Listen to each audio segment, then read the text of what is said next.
बिस्मिल्लाहिर्रहमानिर्रहीम। अस्सलाम वालेकुम नाजरीन, ये हमारा TGSG यानी the grand scheme of God के प्लेटफॉर्म से 11वां एपिसोड है। एपिसोड नंबर 9 में हमने एग्जिस्टेंस ऑफ पर्सनल गॉड के हवाले से कुछ फितरी आर्गूमेंट्स पर गुफ्तगू की थी और फिर आखिरी एपिसोड में इंसानी तारीख की अगली नस्लों को मुंतकिली के हवाले से इस्टेब्लिश्ड हिस्टोरिकल फैक्ट्स और इंडिविजुअल रिपोर्टिंग के दरमियान फर्क को वाज़ेह किया। क्योंकि इन दोनों के दरमियान दोस्तों को कुछ कंफ्यूजन था, आज हम एग्जिस्टेंशियल क्वेश्चंस के हवाले से हाशमी साहब के ज़ाती सफ़र पर गुफ्तगू करेंगे और जानेंगे कि उन्होंने अपनी एग्नोस्टिसिज्म की हालत से खुदा की शऊरी दरियाफ्त तक का सफ़र कैसे तय किया, गौर फिक्र की असल वजह क्या बनी। मैं मोहम्मद इसहाक हूँ और इस प्रोग्राम में मेरे साथ शरीक गुफ्तगू रहेंगे परवेज़ हाशमी साहब, खुरम खान साहब, डॉक्टर असद इम्तियाज साहब और अब्दुल माजिद साहब। मोहतरम हाशमी साहब, हम चाहेंगे कि प्रोग्राम के आगाज में आप हमें अपने तालीमी पस मंजर के हवाले से कुछ बात। जी, वो आपको सबको मालूम ही है कि मैं सिविल इंजीनियर हूँ। तो मैंने जो सिविल इंजीनियरिंग है ना, ये UET university of engineering and technology Lahore से हासिल, और मेरा सेशन था 1967 से लेकर 1971, 4 साल का। अब तो मेरा ख्याल है शायद 4 साल से ज्यादा हो गया, मुमकिन है समटाइम्स अराउंड 5 years। डॉक्टर साहब, आपका इस मेडिकल में 5 साल का होता है? हमारा सर 5 years का, फिर 1 year की हाउस जॉब। हाँ, तो वो हमारा जो था उस जमाने में 4 साल। तो 71 में मैंने क्वालिफाई किया। इससे पहले FSC मैंने की थी पब्लिक स्कूल हैदराबाद से, हैदराबाद सिंध से, और वो एक बोर्डिंग स्कूल था। डे स्कॉलर्स उसमें बिल्कुल नहीं थे। मेरा ख्याल है अराउंड 300 बच्चे होंगे मैक्सिमम, और हमें सिर्फ लीव आउट संडे एक मिलता था। लीव आउट संडे मीन्स कि we could go out 6 o'clock in the morning till 6 in the evening, that's about all। और फिर वहां से मैंने FSC किया। पहले मैंने मेडिकल डॉक्टर वाला ही प्रोफेशन अपनाना चाहता था मैं, नॉट मी एक्चुअली, मेरे माँ बाप। तो प्री मेडिकल में मैंने ले लिया है। आपको पता है ना, जो 8th के बाद चेंज होती है, प्री मेडिकल लेनी है, प्री इंजीनियरिंग लेनी है। तो वो क्योंकि मेरे माँ बाप की ख्वाहिश थी तो मैंने प्री मेडिकल ले लिया। अच्छा, उसके बाद हुआ ये कि वो उसमें जब वो करते हैं ना डाइसेक्शन वगैरह, तो ये जो होता है अपना जी, फ्रॉग, क्या नाम, हाँ जी, फ्रॉग डिसेक्शन और सारी चीजें। डॉक्टर साहब, क्या है उसका टेक्निकल नाम? राना टिग्रीना कहते हैं इसको। हाँ जी बिल्कुल। राना टिग्रीना। तो वो जना डाइसेक्शन करनी थी। मैं जाके वो लेबोरेटरी में कर देख के मैं हैरान हो गया। उसके बाद मैंने डाइसेक्शन बिल्कुल नहीं की, मगर मैंने दूसरों को करते हुए देखा। तो मैं तो मेरे से खाना ही नहीं खाया गया। मैंने सोच लिया उस वक्त, मैंने कहा ये मेरे बस का रोग कोई नहीं है। तो नेक्स्ट डे मैं जनाब अपने प्रिंसिपल साहब के पास चला गया। उस जमाने में जो हमारे प्रिंसिपल थे ना, वो थे अंग्रेज थे। वो शुरू का जमाना था ना, अंग्रेज अभी छोड़ के गए थे, तो वो अंग्रेज ही इसको मैनेज कर रहे थे। वही उसका नाम था फ्रेडरिक एल्फ्रेड। तो मैंने वो अपने प्रिंसिपल साहब को कहा, मैंने कहा जी, this is what has happened with me, I could not eat. कहते हैं what do you want, what can we do for you? मैंने कहा change my subject, I want pre engineering. तो उन्होंने कहा कि अच्छा, अपने माँ बाप से आप इसको वेट करा दें तो हम चेंज कर देंगे। तो फिर मैं प्री इंजीनियरिंग की तरफ आया। तो FSC मैंने की है हैदराबाद, पब्लिक स्कूल हैदराबाद से। तो ये जो है ना, इस तरह के स्कूल, पब्लिक स्कूल हैदराबाद हो गया, सादिक पब्लिक स्कूल भालपुर हो गया, हबीब पब्लिक स्कूल उधर कराची में है। खुरम साहब, आपके यहाँ उधर कराची में Habib public school, HSN college Lahore में है। तो इस तरह ही वो अपना घोड़ागरी में भी एक कॉलेज है। बहरहाल वो इधर तो इन्होंने शुरू कर दिया ना, जो लॉरेंस कॉलेज, इन्होंने शुरू कर दिया डे स्कॉलर्स, मगर हमारे यहाँ डे स्कॉलर्स नहीं थे, सारे बोर्डर्स। सो मच सो कि हमारे कुछ दोस्त बिल्कुल राइट अक्रॉस द रोड रहते थे, दरमियान में रोड थी। यानी हमारा स्कूल की बहुत बड़ा एरिया था, 125 एकर्स।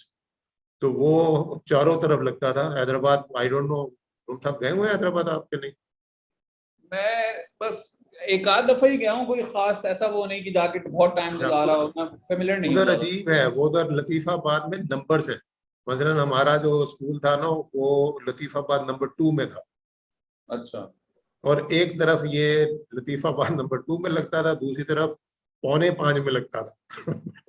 हम्म, 4:45 नंबर इतना है। बड़ा। हम्म, अच्छा, 125 एकड़ जी, उसी में जनाब पार्क भी थे, ग्राउंड्स भी थी, स्कूल भी था, टीचर्स की कॉलोनी भी थी, हत्ता कि उन्होंने वो फार्मिंग भी करते थे वहां अंदर ही, वो स्विमिंग पूल भी थे, मॉस्क भी थे, हॉस्पिटल भी था, सब कुछ था उसमें। खास इन्होंने बनाए होते हैं, 3-4 ही होते हैं इस तरह के, बल्कि हैदराबाद में 2 ही उस जमाने में थे स्कूल, एक कैडेट कॉलेज पिटारो जिसमें ये जरदारी वगैरह ही पढ़े, और एक ये पब्लिक स्कूल हैदराबाद जिसमें हमारे साथ जो पढ़ते थे सारे सिंध के वडेरे छडोरों के बच्चे, वो बाद में पॉलिटिशियन बने, अब उनके बच्चे भी पॉलिटिशियन बने, हम्म, मैं आमतौर पे देखता रहता हूँ। हम्म, बहरहाल जी वहां से मैंने एफएससी की, तो एफएससी में मेरे अच्छे खासे मार्क्स आ गए थे, तो मुझे ये यूयूटी में एडमिशन मिलने में कोई दुश्वारी नहीं हुई। हम्म, तो मैंने यहाँ किया 71 में, जब क्वालिफाइड सिविल इंजीनियर था, तो सिविल इंजीनियर्स की बड़ी डिमांड थी, तो यहाँ भी मैं जॉब्स कर सकता था, मगर मेरे जेहन में पहले से था कि मैंने यार इधर जॉब नहीं करना, क्योंकि मैंने सुन रखा था कि इसमें ये बड़ी कवाते हैं, बड़ा कुछ है, तो मैंने कहा नहीं यार, जॉब करनी है तो बाहर करनी है, नहीं तो अपना कारोबार कर। हम्म, फिर वो it so happened that I went to Saudi Arabia, मेरे ब्रदर इन लॉ थे वहाँ, मेरी बड़ी बहन वो उधर थी, तो ब्रदर इन लॉ थे, तो उन्होंने कहा कि आप इधर आ जाए। जाहिर है उस जमाने में आपको पता है कि सऊदी अरब में बड़ी गुंजाइश थी, सिविल इंजीनियर जो थे ना बड़े पॉपुलर थे वहाँ। हर आदमी ने, वो 70s की बात कर रहा हूँ, I went to Saudi Arabia जी, 1972, तो वो हर आदमी ने कोई ना कोई बिल्डिंग बनानी होती थी, कोई ना कोई विला बनाना होता था, कोई ना कोई घर बनाना होता था, तो सिविल इंजीनियर्स की बड़ी डिमांड थी, तो वो वहां चला गया। पहले मैंने, मेरा ख्याल अराउंड 3 to 4 months मैंने जॉब की बिन लादेन में, ये जो बड़ा मशहूर आपने, हाँ मैंने बिन लादेन, इनकी बहुत सारी कंपनीज है वहाँ, तो वो हम ये अपना क्या नाम है, रियाद, रियाद से कोई 150 मील आगे टुवर्ड्स दम्माम, और तकरीबन कोई 20-25 मील इनसाइड द डेजर्ट, हम्म, उधर हम ऑयल पाइपलाइन बिछा रहे थे, तो मैं उधर जाके ज्वाइन किया। हर तरफ डेजर्ट था, जहां भी आप देख लें सिवाय रेत के कुछ नहीं। दरमियान में हमारा कैंप था बस, और उसमें हमारे हमारे साथ काम करने वाले जो हमारे बॉसेस थे वो थे अमेरिकन थे, वो, मैं इंजीनियर था, मेरे साथ एक और भी था, तो हमारा मैस अलहदा था, बाकी जो दूसरे थे काम करने वाले उनका मैस अलहदा था, उसमें पाकिस्तानी भी थे, इंडियन भी थे, मगर ज्यादातर वो अरब्स थे, यमनी वगैरह, सऊदी नहीं होते, सऊदी कम ही होते। तो उधर जनाब मैं I work there for about 4 months, उसके बाद मैं आ गया जिद्दा में। जिद्दा में मेरे ब्रदर इन लॉ वगैरह जिद्दा में स्टेशन थे, डॉक्टर थे, तो यहाँ आके मैंने एक कंस्ट्रक्शन कंपनी एक ज्वाइन कर ली, उसका नाम था अली ईसाई कंस्ट्रक्शन कंपनी। तो वो बना रहे थे, मिनिस्ट्री ऑफ फाइनेंस की 4 बिल्डिंग नई बननी थी, नई, राइट फ्रॉम बिगिनिंग स्टार्ट, और एक वो गशला, गशला मींस हेडक्वार्टर वहां जा था आर्मी का, तो उन्होंने उसकी रेनोवेशन भी करनी थी, और उसके साथ साथ उन्होंने कोई नई भी उधर कंस्ट्रक्शन वाला करनी थी, ये दोनों जॉब्स उन्होंने मेरे हवाले कर दी।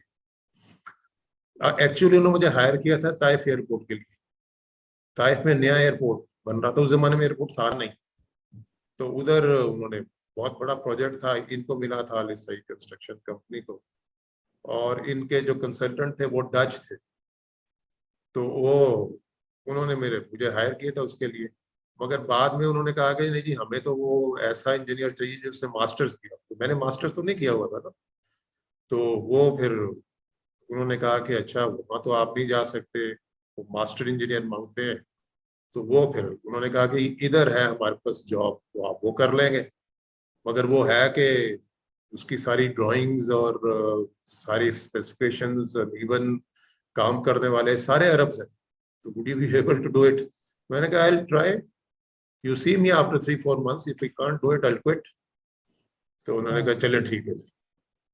फिर मैं उनके साथ काम करता रहा, अली साई कंस्ट्रक्शन कंपनी के साथ, तो ये 4 पहले बिल्डिंग थी, 5 बिल्डिंग हो गई, फिर वज़ारत मालिया यानी मिनिस्ट्री ऑफ फाइनेंस की तो मैंने बनाई। फिर फिर एक फैक्ट्री भी थी वहाँ, वो था होलोकोर। उसमें एक होलोकोर कंपनी थी इसकी, इंग्लैंड की, तो वो मिलके बनाई। उसका बल्कि मालिक जो था वो मेरा दोस्त ही बन गया। उसका नाम था जॉन डरहम, 6 फुट 5 इंच का था।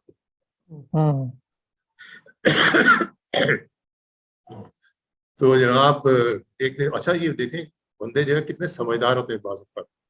मैंने वो फैक्ट्री जिस जगह के ऊपर बना रहे थे ना फैक्ट्री, हम बड़ी गर्मी, शदीद गर्मी, ये नहीं समझे कि inside the tent 50 degree centigrade temperature, inside the tent, बाहर नहीं। वो सारे पहाड़ी थे। अब ये उस जमाने में मक्का और इसके जिद्दा के दरमियान एक जगह थी जहां ये पहाड़ थे सारे, इतनी गर्मी होती थी वो 50 डिग्री सेंटीग्रेड। तो मैंने जॉन को पूछा, क्योंकि लोग मुझे समझते थे जिस तरह की मैं बातें करता, लोग समझते थे कि इसकी एज है कोई 35 साल, हालांकि मैं 26 साल का। मैंने जॉन को एक दिन पूछा, वो ना मैक्सिकन हैट होता है वो पहना हुआ था, गोगल्स मैंने लगाए हुए थे, फ्रेंच कट मेरी दाढ़ी थी। तो मैंने उसको पूछा, मैंने कहा John what do you think is my age? उसने गौर से मुझे देखा, कहता है टेक फ्यू थिंग्स ऑफ। कहता है take few things off so that I can see you properly. मैंने हैट उतार दिया, गॉगल्स उतार दिए। उसने मुझे देखा गौर से, कहता है यू मस्ट बी अराउंड 26 27। मैंने कहा John how did you guess it? People think I am 35। कहता है from the lines under your eyes here. मैंने कहा यार ये बात बिल्कुल ठीक है, ये बंदे ने देखा है। एक चीज मैंने सीखी उससे कि ये लाइंस होती हैं यहाँ पड़ी होती, और जब बंदा यंग होता है तो इधर लाइंस नहीं होती, फिर आहिस्ता आहिस्ता नमूदार आनी शुरू होती। अब पिछले दिनों की बात है कि हमारे स्कूल में ना ये भी थे अपना इसहाक साहब भी, एक डॉक्टर साहब तशरीफ लाए। तो डॉक्टर साहब बड़ी स्लिम स्मार्ट, बड़ी अच्छी गुफ्तगू भी, वो खैर वो थे कुछ सूफीज्म की तरफ माइल। बहरहाल वो दरमियान दरमियान में उन्होंने कहा कि उनको एहसास था, लोग कहते होंगे कि जी आप तो अपनी एज से बहुत छोटे नजर आते हैं। तो वो ही थॉट के people would think that he is in 40s, यानी 42 43। तो मुझे वो कहने लगे कि बातें करते गए कि अच्छा ये बताइए मेरी एज क्या होगी, एक्सपेक्टिंग के आई वुड से कि भी जैसे लोग कहते थे। मैंने कहा डॉक्टर साहब मुझे ऐनक लगाने दे अच्छी तरह। मैंने ऐनक लगाई, मैंने गौर से उनकी आंखें देखी। मैंने कहा you would be something like 52 years। बहुत ही बहुत डिजेक्टेड, हाईली डिजेक्टेड। कहता यस आई एम 53। अच्छा पॉइंट देखें बताया आपने। तो वो एक चीज होती है ना कि आप ये आंखों में देखते हैं नीचे किसकी लाइनें कितनी है। तो वो लाइनें देख के मैंने डॉक्टर साहब को बता दिया कि आपकी उम्र 52 साल के करीब होगी। तो खैर वो बेचारे बड़े मायूस हुए इस चीज़ से। अच्छा वो बहरहाल उसके बाद फिर मैंने वो कंपनी छोड़ दी। और फिर मैंने एक हमारे दोस्त थे, वो सामा में सऊदी अरेबियन मॉनेटरी एजेंसी में डायरेक्टर थे, तो उनके साथ मैंने कारोबार शुरू कर दिया। यानी कारोबार इन द सेंस कि जाहिर है उधर कंस्ट्रक्शन तो हर जगह के ऊपर हो रही थी, अमेरिका से आ रहे हैं, यूरोप से आ रहे हैं, हर जगह से कोरियन आ रहे हैं, चाइनीज आ रहे हैं, फलाने आ रहे हैं, कंस्ट्रक्शन बेशुमार उधर हो रही थी। तो उसने कहा, अब आदमी को शौक तो होता है ना कि यार ये सारे लोग अपने अपने हाथ साफ कर रहे हैं, तो मेरे साथ भी कोई इंजीनियर मिल जाए तो मैं भी ये करूं। उस जमाने होता ये था कि जो बाहर वाली कंपनीज है ना, वो खुद से काम नहीं कर सकती थी जब तक उनके पास एक सऊदी स्पॉन्सर नहीं होगा। और सऊदी स्पॉन्सर कैसे होगा? जाहिर है कंपनियों को घेर के लाएगा ना कोई, यानी उनके पास भी कोई इंजीनियर वाला होना चाहिए जो उनके साथ मिलके और उनको कहे कि आओ जी हम मिलके बिड करते हैं, ये करते हैं, वो करते हैं। तो इस लिहाज से उन्होंने मुझे कहा, तो वो मुझे कहने लगा कि चलो जी ये कारोबार करते हैं हम। तो उसके साथ मेरे जो टर्म द्वारा, मैंने कहा यार बात सुनो, मैं बड़ी सीधी सी बात कर रहा हूँ, देखो यहाँ मैं सऊदी अरब में हूँ, मैं कोई रिटर्न कॉन्ट्रैक्ट तो आपके साथ कर ही नहीं सकता, उधर नहीं, आप नहीं कर सकते, इंडिविजुअल कारोबार नहीं कर सकते। तो मैंने कहा जो हमारी चीज तय हुई है, जिस दिन तुमने इसको तोड़ा तो मैं अगले दिन से नहीं आऊँ, चाहे मुझे जितना मर्जी नुकसान हो, मगर मैं नहीं आऊंगा। उन्होंने कहा ठीक है, बिल्कुल ठीक है। तो जनाब उनके साथ मैंने काम शुरू कर दिया। until about 1979 मैंने उनके साथ काम किया, और फिर उसके बाद वही हुआ जो आमतौर पे होता है कि जो उन्होंने तय किया था उससे वो हट गए। हाशमी साहब, आपका ये बड़ा दिलचस्प सफर है। हम अब चाहेंगे कि आप एग्नोस्टिसिज्म की तरफ कब शिफ्ट हुए और कैसे आपने अपना शौरी सफर इस तरफ। नहीं, वो शिफ्ट नहीं हुआ। मैं एक सवाल ऐड कर रहा हूँ, इसी को दोनों को जवाब। आपकी फैमिली तो बहरहाल एक जो जैसे हमारे यहाँ ट्रेडिशनल मुसलमान घराने होते हैं, आई एम श्योर वैसे ही थी, राइट? और तब भी आप एग्नोस्टिसिज्म की तरफ गए? ओके। नहीं, ऐसे नहीं थी। अच्छा। मेरा जो खानदानी पस मंजर में मजहबी बिल्कुल नहीं था। हम एक रवायती फैमिली तो थे, रवायती इन द सेंस कि हमें तो ये भी नहीं पता था, हम सिर्फ ये जानते थे कि मुसलमानों में दो किस्म के फिरके ही समझने लोग होते हैं। हम समझते फिरके भी नहीं पता, हमें लफ्ज फिरके का भी नहीं पता कि दो किस्म के लोग होते हैं। एक वो होते हैं जिनको शिया कहते हैं, और शिया वो होते हैं जो कि मुहर्रम में मातम करते हैं, और दूसरे सुन्नी होते हैं, वो होते हैं जो मातम नहीं करते। अदरवाइज हमारे यहाँ जो वो थे ना, जो रसूमात होती हैं, मरासिम होती हैं, वही थी जो शिया फैमिली में, एग्जैक्टली वही थी। नमाज रोजे के ऊपर हम कम ही अमल करते थे, कोई, और वो भी नमाज रोजा जाके करते थे जब वो बूढ़े हो जाए। अगर जवानी में कोई नमाज पढ़ना शुरू कर दे, रोजे रखने शुरू कर दे, तो बकायदा खानदान में तशवीश दौड़ जाती थी कि इनको देखो, इसको हुआ क्या है, ये गलत तरफ लग गया है, वो देखो ये पीछे कौन है, इसके पीछे कौन है भाई, किसने लगा लिया इसको यहाँ।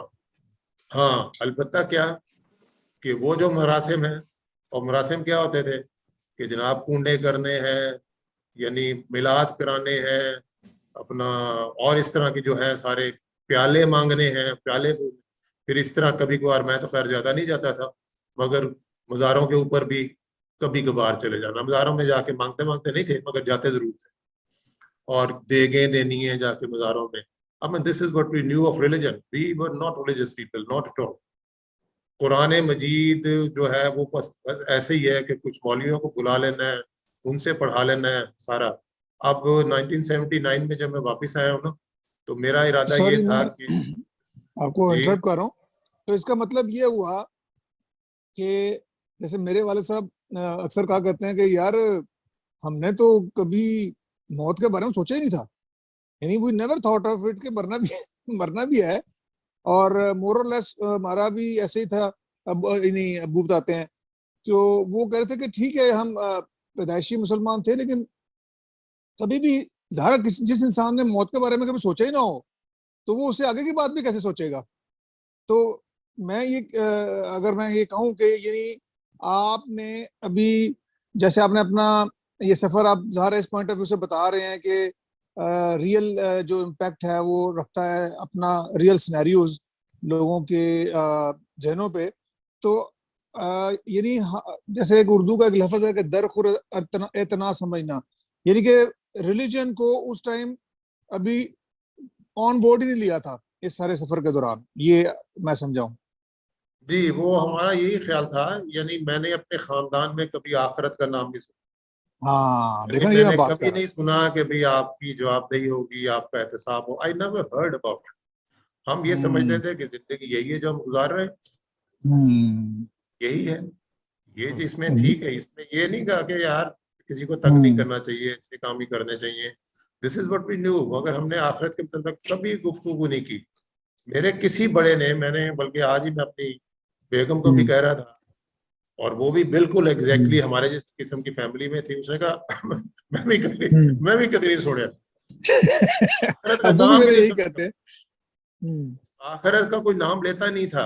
हाँ, हम ये समझते थे कि ये तो उस वक्त समझते थे कि भाई ये किसी खुदा का नाम लेते थे हम ज्यादा, कि खुदा ने पैदा किया है, और पैदा करने का मकसद यही है जो हो रहा है बस। जब हम यहाँ से मर गए तो मर गए, खत्म हो गए बस।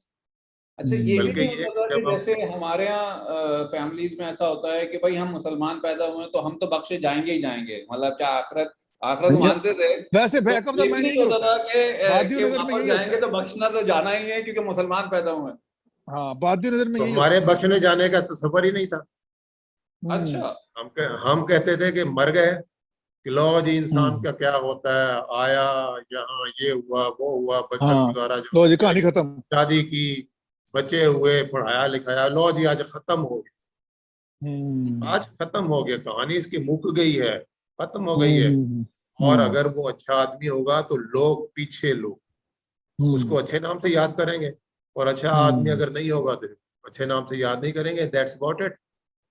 यानी थोड़ा बहुत भी इस लिहाज से भी नहीं होता था आखिरत का कि अब तो बस वहां मिलेंगे या वहां पे बख्शे जाएंगे, ये भी ना ना, अच्छा, बिल्कुल। ऐसी गुफ्तगू में भी नहीं आता था हम। अच्छा, हाँ जी, ना कभी सुना ही नहीं है, मैंने अपने बड़ों से नहीं कभी सुना। मैं आपको बता रहा हूँ ना कि अभी मैं जैसे अल्हम्दुलिल्लाह हज की तैयारी कर रहा हूँ, तो मुझे किसी ने कहा कि यार आपने पहले हज किया हुआ है तो आप हज बदल कर लें। तो ऐसे ही मेरे जहन में आया, तो मैंने कहा यार किसका करूं। तो मैंने अब्बू से बैठे हुए मैंने कहा कि दादा अबू का नाम का कर लूं अजय बदल। तो मतलब दादा अबू मेरे पहले टीचर भी थे, उनसे मैंने सारी ये उर्दू इंग्लिश ग्रामर, ये जो डॉक्टर की डायरिया लिख रहा हूँ उनसे सीखी। तो अबू कहते यार तेरे दादा अबू को ते असि जिंदगी जी कदी हज की ख्वाहिश नहीं सी सुनी। वो ते अलबत्ता मुगले आजम मूवी देखन इंडिया इंडिया चले जाते सन ते दो तीन बारी ते हज दा भाई उन्होंने ना कदी सोचा ना कदी कसरत कीता ते ना ही उन्होंने कोई टेंशन थी। अच्छा ये भी मैं आपको बताता हूँ कि ये भी एक अजीब फिनोमेना है कि जूं जूं हम इस राह में जाते हैं कि हमारे डर में इजाफा होता जाता है, और वो कहते हैं कि हमने कभी इसका सोचा भी नहीं था और हमें डर भी कोई नहीं था। ये भी सर कोई सर जी, चीज है कि सर ना। सर जी, मैं आपको बताता हूँ कि मैंने कभी नहीं सुना। मैंने हज, आपको पता है 72 में मैंने हज किया है वैसे, और जी सर। सिर्फ इसलिए किया है, ritual, as a ritual, everybody else is doing it, let's do it. तो मैं भी गया हूँ हज करने के लिए, क्योंकि मेरे ब्रदर इन लॉ, मेरी बहन वगैरह सब गए थे, तो मैं भी उनके साथ चला गया हज करने के लिए। मगर रिचुअल, उम्रा करने के लिए जो यहाँ से आज जाते थे, पाकिस्तान से आते थे हमारे पास उम्रे करने के लिए जाना, बाज़ औक़ात वो बिटवीन द लाइट्स होता है ना, तेज से चलना, दौड़े लगाते थे एक दूसरे तो बिल्कुल ठीक। हमारा तो ये रस्म, सिर्फ नमाज कभी नहीं पढ़नी, ना किसी ने कहना नमाज पढ़ो, रोजा कभी नहीं रखना, ना किसी ने कहना रोजा नहीं, रखो। लेकिन सर मैं ये पूछना चाह रहा हूँ कि ये क्या फिनोमेना है, इसे ला इल्मी नेमत कहेंगे कि वो जो इस तरफ आते नहीं है वो डरते भी नहीं है, और जो इस तरफ आता है वो और डरना शुरू हो जाता है। इसको क्या नहीं, वो नाम हम देंगे आप? डरते डरते सिर्फ इस लिहाज से थे कि भाई अगर हमने ये ऐसा ना किया तो अल्लाह ताला या खुदा हमसे कुछ छीन लेगा, जो नेमतें यहाँ दी हुई है, हाँ बिल्कुल बिल्कुल, और कुछ बुरा यहाँ हो दी जाएगा। हुई है, इससे, हाँ, इससे डरते थे कि कहीं छीन ना जाए।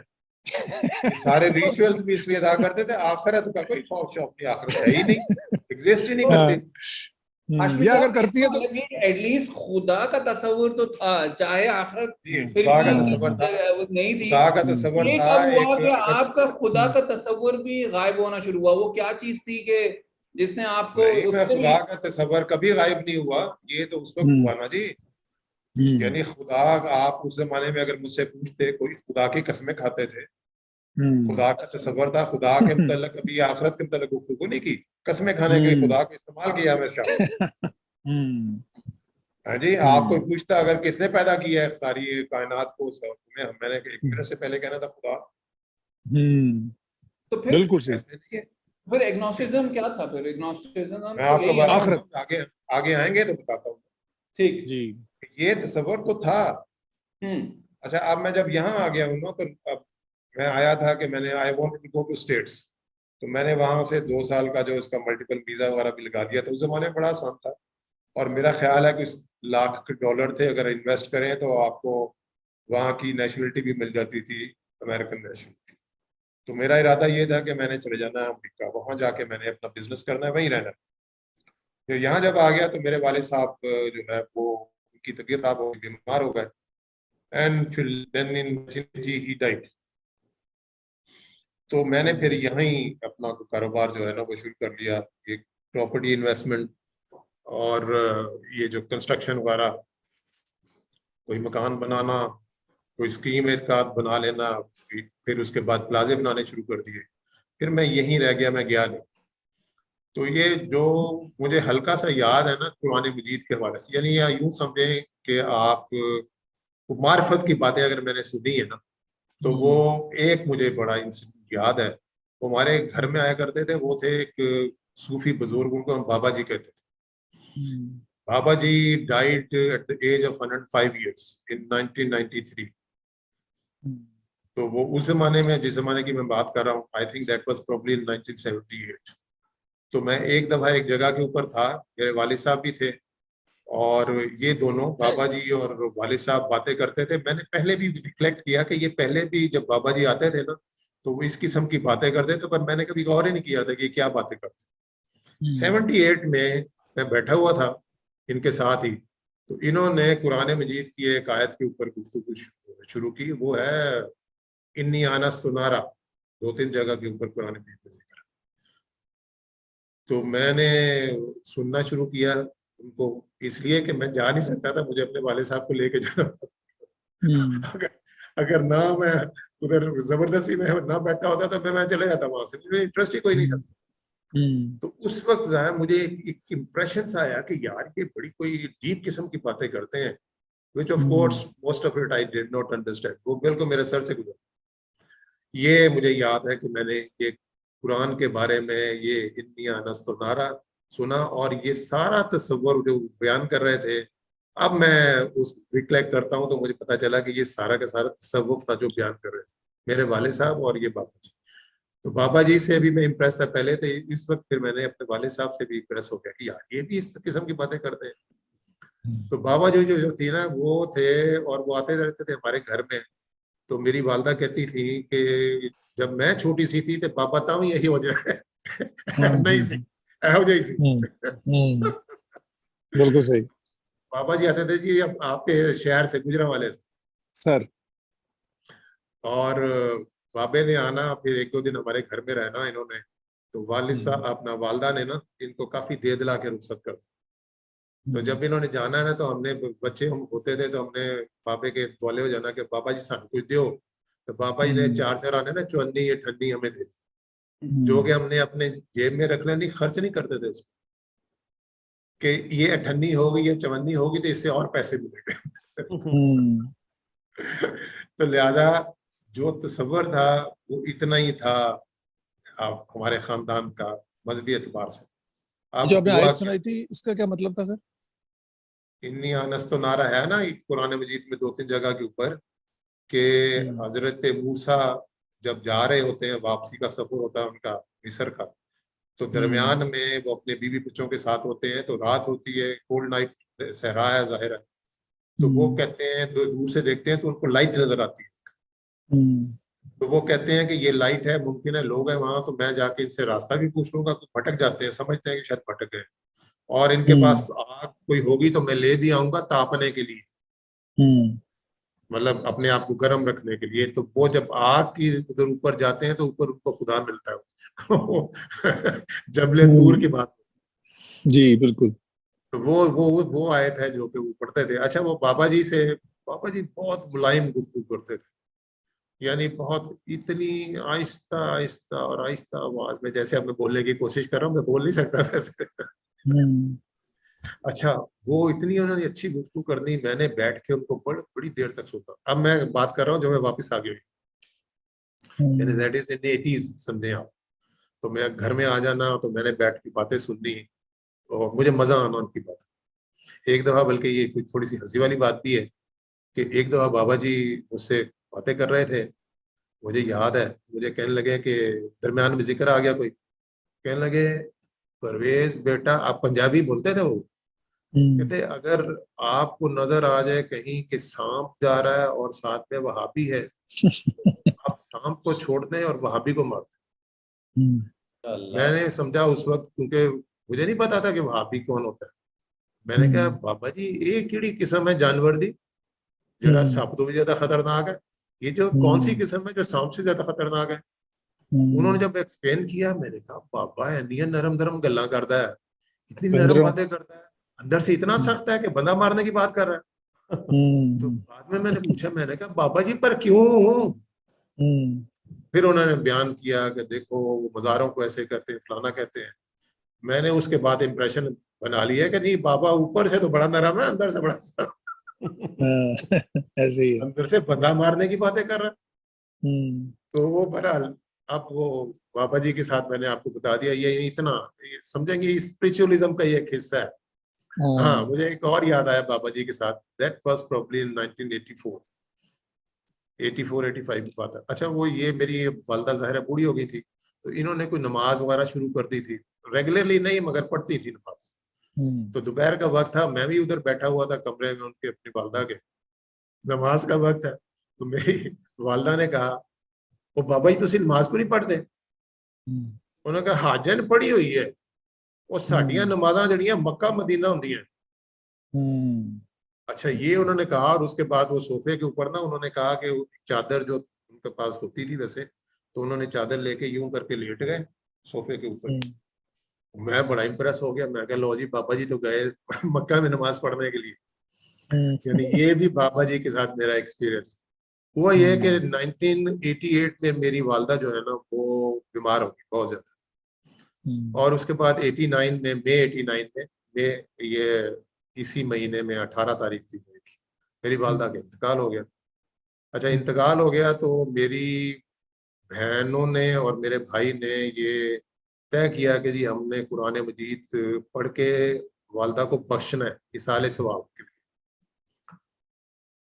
तो मैंने कहा कि एक सवाल है इससे पहले क्या बात जाए, आई थिंक मगर इस पॉइंट तक भी आपका खुदा पर ईमान, यानी एक खुदा हस्ती है, वो था, या वो भी क्या कहते नहीं हैं? था, ये ईमान नहीं, डॉगमेटिकली आई यूज्ड टू से कि God is, there is God. अब आगे देखें ना, अभी आपको पूरा समझ में आ जाएगी, जो आप मुझे पूछ रहे हैं ना, वो आप आइडेंटिफाई कर लेंगे कि क्या हो। अच्छा, तो वो जनाब कुरान मजीद पढ़ना है और इसारे सवाब के लिए बख्शना है। तो मैंने कहा कि वैसे नॉर्मली मैं कोई जज्बाती आदमी नहीं हूँ, मगर मैंने भी कहा कि नहीं, अगर वालदा को कोई पता नहीं क्या फर्क पड़ सकता है, आई डोंट नो, मगर अगर कोई पढ़ सकता है तो मुझे भी बख्शना चाहिए। अब जो चीज आड़ी आई वो क्या है कि मुझे तजवीज़ तो आती नहीं थी, तो मैंने कहा कि मैं ट्रांसलेशन पढ़ लेता हूँ। तो मुझे याद है कि मेरी जब शादी हुई थी 1976 में, तो मेरी बीवी घर से लेकर आई थी, आपको पता है ना हमारे कस्टम है कि वो कुरान मजीद के, सर पर के नीचे से गुजारते हैं, फिर वही कुरान उसके हवाले भी कर देते हैं। तो वो लेकर आई थी, तो वो कुरान मजीद पढ़ा हुआ था मेरे घर में, और मेरा ख्याल है कि ये तर्जमा था अपना अशरफ अली थानवी साहब।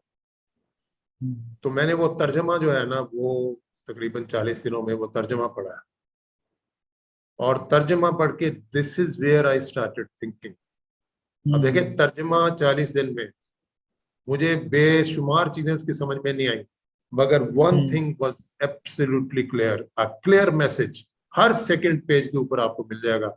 ओ man, this is your temporary life, ए इंसान तेरी ये जिंदगी आर्ज़। अब मैंने गौर किया, साथ में ये पढ़ भी रहा हूँ, मैं गौर भी कर रहा हूँ कि यार ये क्या बात बताई जा रही है, जिंदगी आर्ज़ी है। तो मैं देखता हूँ ऑल अराउंड मी, मगर this is half of the statement. पूरी स्टेटमेंट ये है कि you will be resurrected after death, तुझे जिस्मानी तौर पे उठाया जाएगा डेथ के बाद, और फिर तेरी जवाबदेही होगी, एहतसाब होगा एक एक चीज का, और फिर तेरी जिंदगी असल शुरू होगी। या वो जन्नत है जैसे बादशाह रहते हैं, या वो जहन्नम शदीद तरीन अज़ाब। ये जो second part of the statement है, इसमें मेरा मुस्तकबिल इन्वॉल्व है। कहा जा रहा है तुमने जाना है, मरना तो सब ने है, तो मुझे पता है अपने सामने देख रहा हूँ, मगर मैं ये समझ रहा था मर के खत्म हो गए। अब वो कह रहे हैं कि नहीं, मर के उठना है तुमने, और तेरी एक एक चीज का हिसाब किताब होना है, और फिर तेरी असल जिंदगी शुरू होनी, या वो बादशाह है या शदीद तरीन अज़ाब। मैंने जब इसके ऊपर सोचना शुरू किया, अब देखे मेरी जात इन्वॉल्व हो गई इस पे, जब सोचना शुरू किया कि क्या मैं इसके ऊपर यकीन रखता हूँ, the second part of the statement मेरे अंदर से, I can not be indifferent towards my future and I can not be dishonest with me. मेरे अंदर से जवाब आया कि नहीं, मैं इसको नहीं मानता। ये मैंने सुनी तो हुई है बात, सिर्फ फर्क ये है कि आप कुरान मजीद के जरिए मेरे सामने आ गई है। मैंने मौलवियों को, बेशुमार मौलवियों को ऐसी बातें करते देखा है, मैंने तो कभी ध्यान नहीं दिया इस चीज के ऊपर, मगर अब ये बात सामने आई है from the book which was lying in my house, supposed to be the word of God. Then I thought supposed to be the word of God. उसके बाद जब मैंने सोचना शुरू किया कि यार क्या ये चीज ठीक हो सकती है, क्या गलत हो सकती है? शायद दूसरे भी ऐसे सोचते हो, मगर जो इंजीनियर्स है ना खास तौर के ऊपर, वो ऐसे सोचते हैं कि अगर एक चीज ठीक है तो वो गलत नहीं है, और अगर एक चीज गलत है तो ठीक नहीं है, दरमियान में कुछ नहीं है। There is nothing in the middle, either this is right और दिस इज रॉन्ग। तो मैंने कहा कि यार ये तो मुझे कह रहा है कि तुमने जाना है, तो मुझे जाना पड़ना। अब मेरा 40th ईयर आप समझे कि शुरू हो गया था जिंदगी का। तो मैंने कहा या तो ये तो मेरे कंट्रोल में नहीं है, ये तो मेरा कल भी जा सकता हूँ।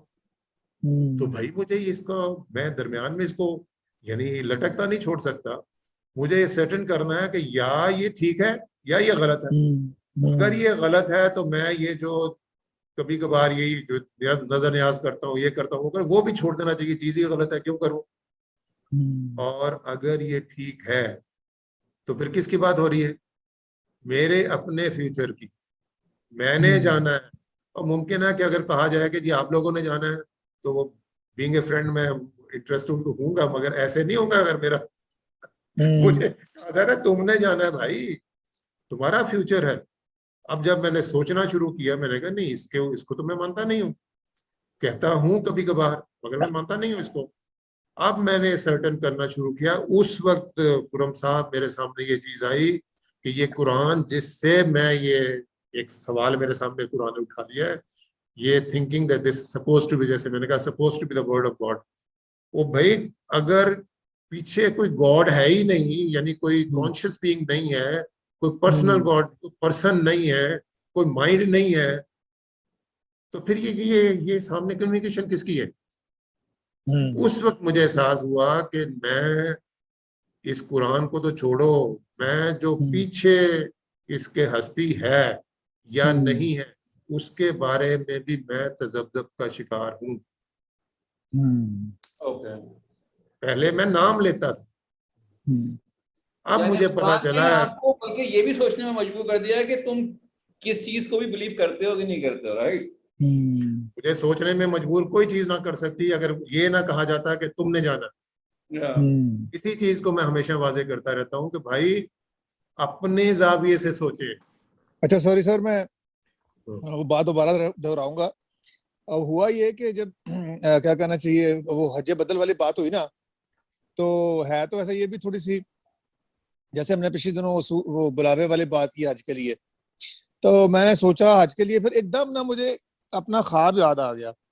आपको मैंने ऐसे कई दफा सुना चुका हूँ, जब मुझे उम्रे का बुलावा आया और उम्रा मुझे दिखाया गया और मुझे कहा गया कि अभी यहाँ से आपको खाना काबा नजर आएगा, पहली दफा तो मांगे क्या मांगते हैं, ये अल्फाज थे। तो मैंने, जैसे मैं हमेशा कहता हूँ कि मुझे याद है, क्रिस्टल क्लियर याद है, मैंने आंखों पे हाथ रख लिया और मैंने कहा कि मैं ना अपनी बेटी की बख्शिश की दुआ मांगना चाहता हूँ, मैं मांगूंगा।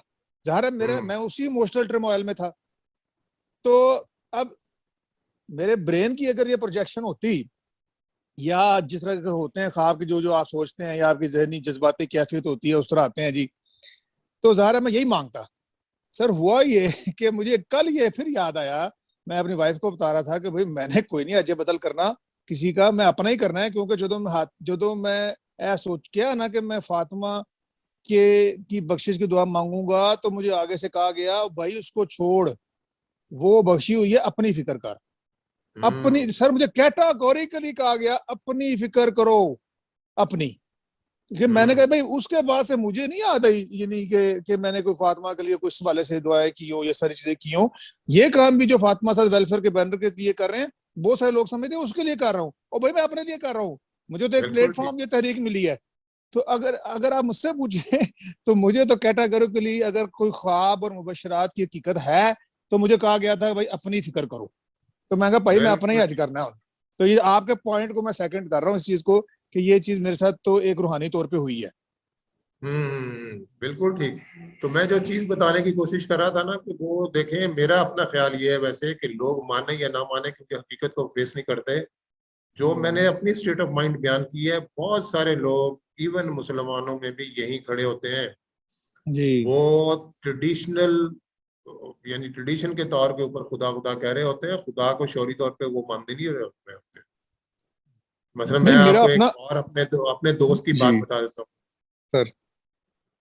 वो मैंने उसके साथ गुफ्तगू करनी, तो मुझे उसने कहना, वो पहले वाले की बात कर रहा हूँ, दिस इज अर्ली 90s, तो मैं हर वक्त बात करता था आखिरत की ये। तो वो लोग आमतौर के ऊपर, तो आपको पता है ना हमारे माहौल में, तो वो एक पढ़े लिखे आदमी से और खास तौर के ऊपर वेल सेटल्ड डेवलपर है ये, तो ये इस किस्म की बातें कर रहा है, लोग एक्सपेक्ट ही नहीं करते। तो मुझे एक मेरे दोस्त ने कहा, मैं कह कि यार आप इतने अकली आदमी अदरवाइज, तो आप ये किस किस्म की बातें करते हैं, ये तो कोई अकली बातें नहीं है। तो मैंने आपसे इस बारे में डिस्कशन करनी है। तो मैंने कहा ठीक है जी, मगर उसके लिए मुझे 4-5 घंटे चाहिए। फिर मैंने कहा ठीक है, this is up to you, जब आप फ्री हो तो बता दीजिएगा। एक दिन मैं बैठा हुआ था सेंटर पॉइंट में, हमारा ये सेंटर पॉइंट प्रोजेक्ट है मेन बुलवार्ड के ऊपर, तो इधर ऑफिस था, मैं इधर बैठा हुआ था, तो उसका टेलीफोन आ गया बंदे का। उसने कहा कि जी आपको है टाइम आज? मैंने कहा हाँ है टाइम, आ जाए आप। तो कहते जी मैंने आज आके आपसे बात करनी है, जो आप आखिरत के बारे में गुफ्तगू करते रहते हैं, तो 4-5 घंटे चाहिए। मैंने कहा आ जाए, कोई बात नहीं, मेरे पास है। वो आ गए। तो मैंने उनको कहा, मैंने कहा ये 4-5 घंटे की गुफ्तगू से पहले कोई प्रीलिमिनरी मैंने सवाल करने हैं आपसे।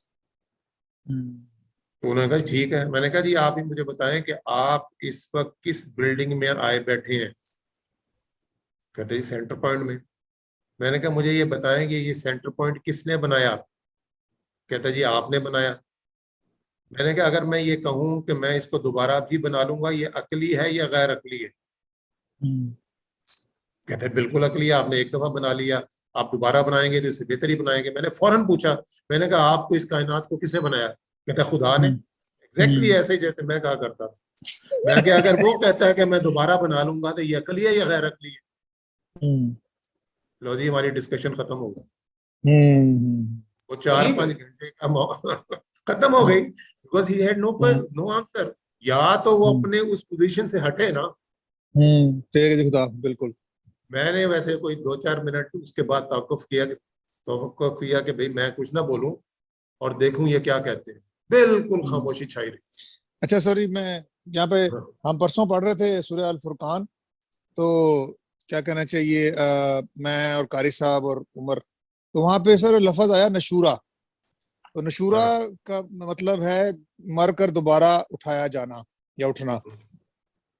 2-3 जगह यूज हो, मेरे पहली दफा ये लफ्ज मेरी नजर से आया। तो वहां पे जी जी जी। नशूर, तो वो ना जब लिखा हुआ वो आयत आ रही थी कि ये कहा, अल्लाह ताला फरमा रहे थे कि ये गुजरते हैं ऐसी बस्तियों से, आद की, समूद की, इनके साथ जिन पे ये चीजें अजाब साबित हुई और आया, इनके पास आर्कियोलॉजिकल एविडेंस मौजूद है, लेकिन ये फिर भी इसको जुटला रहे हैं।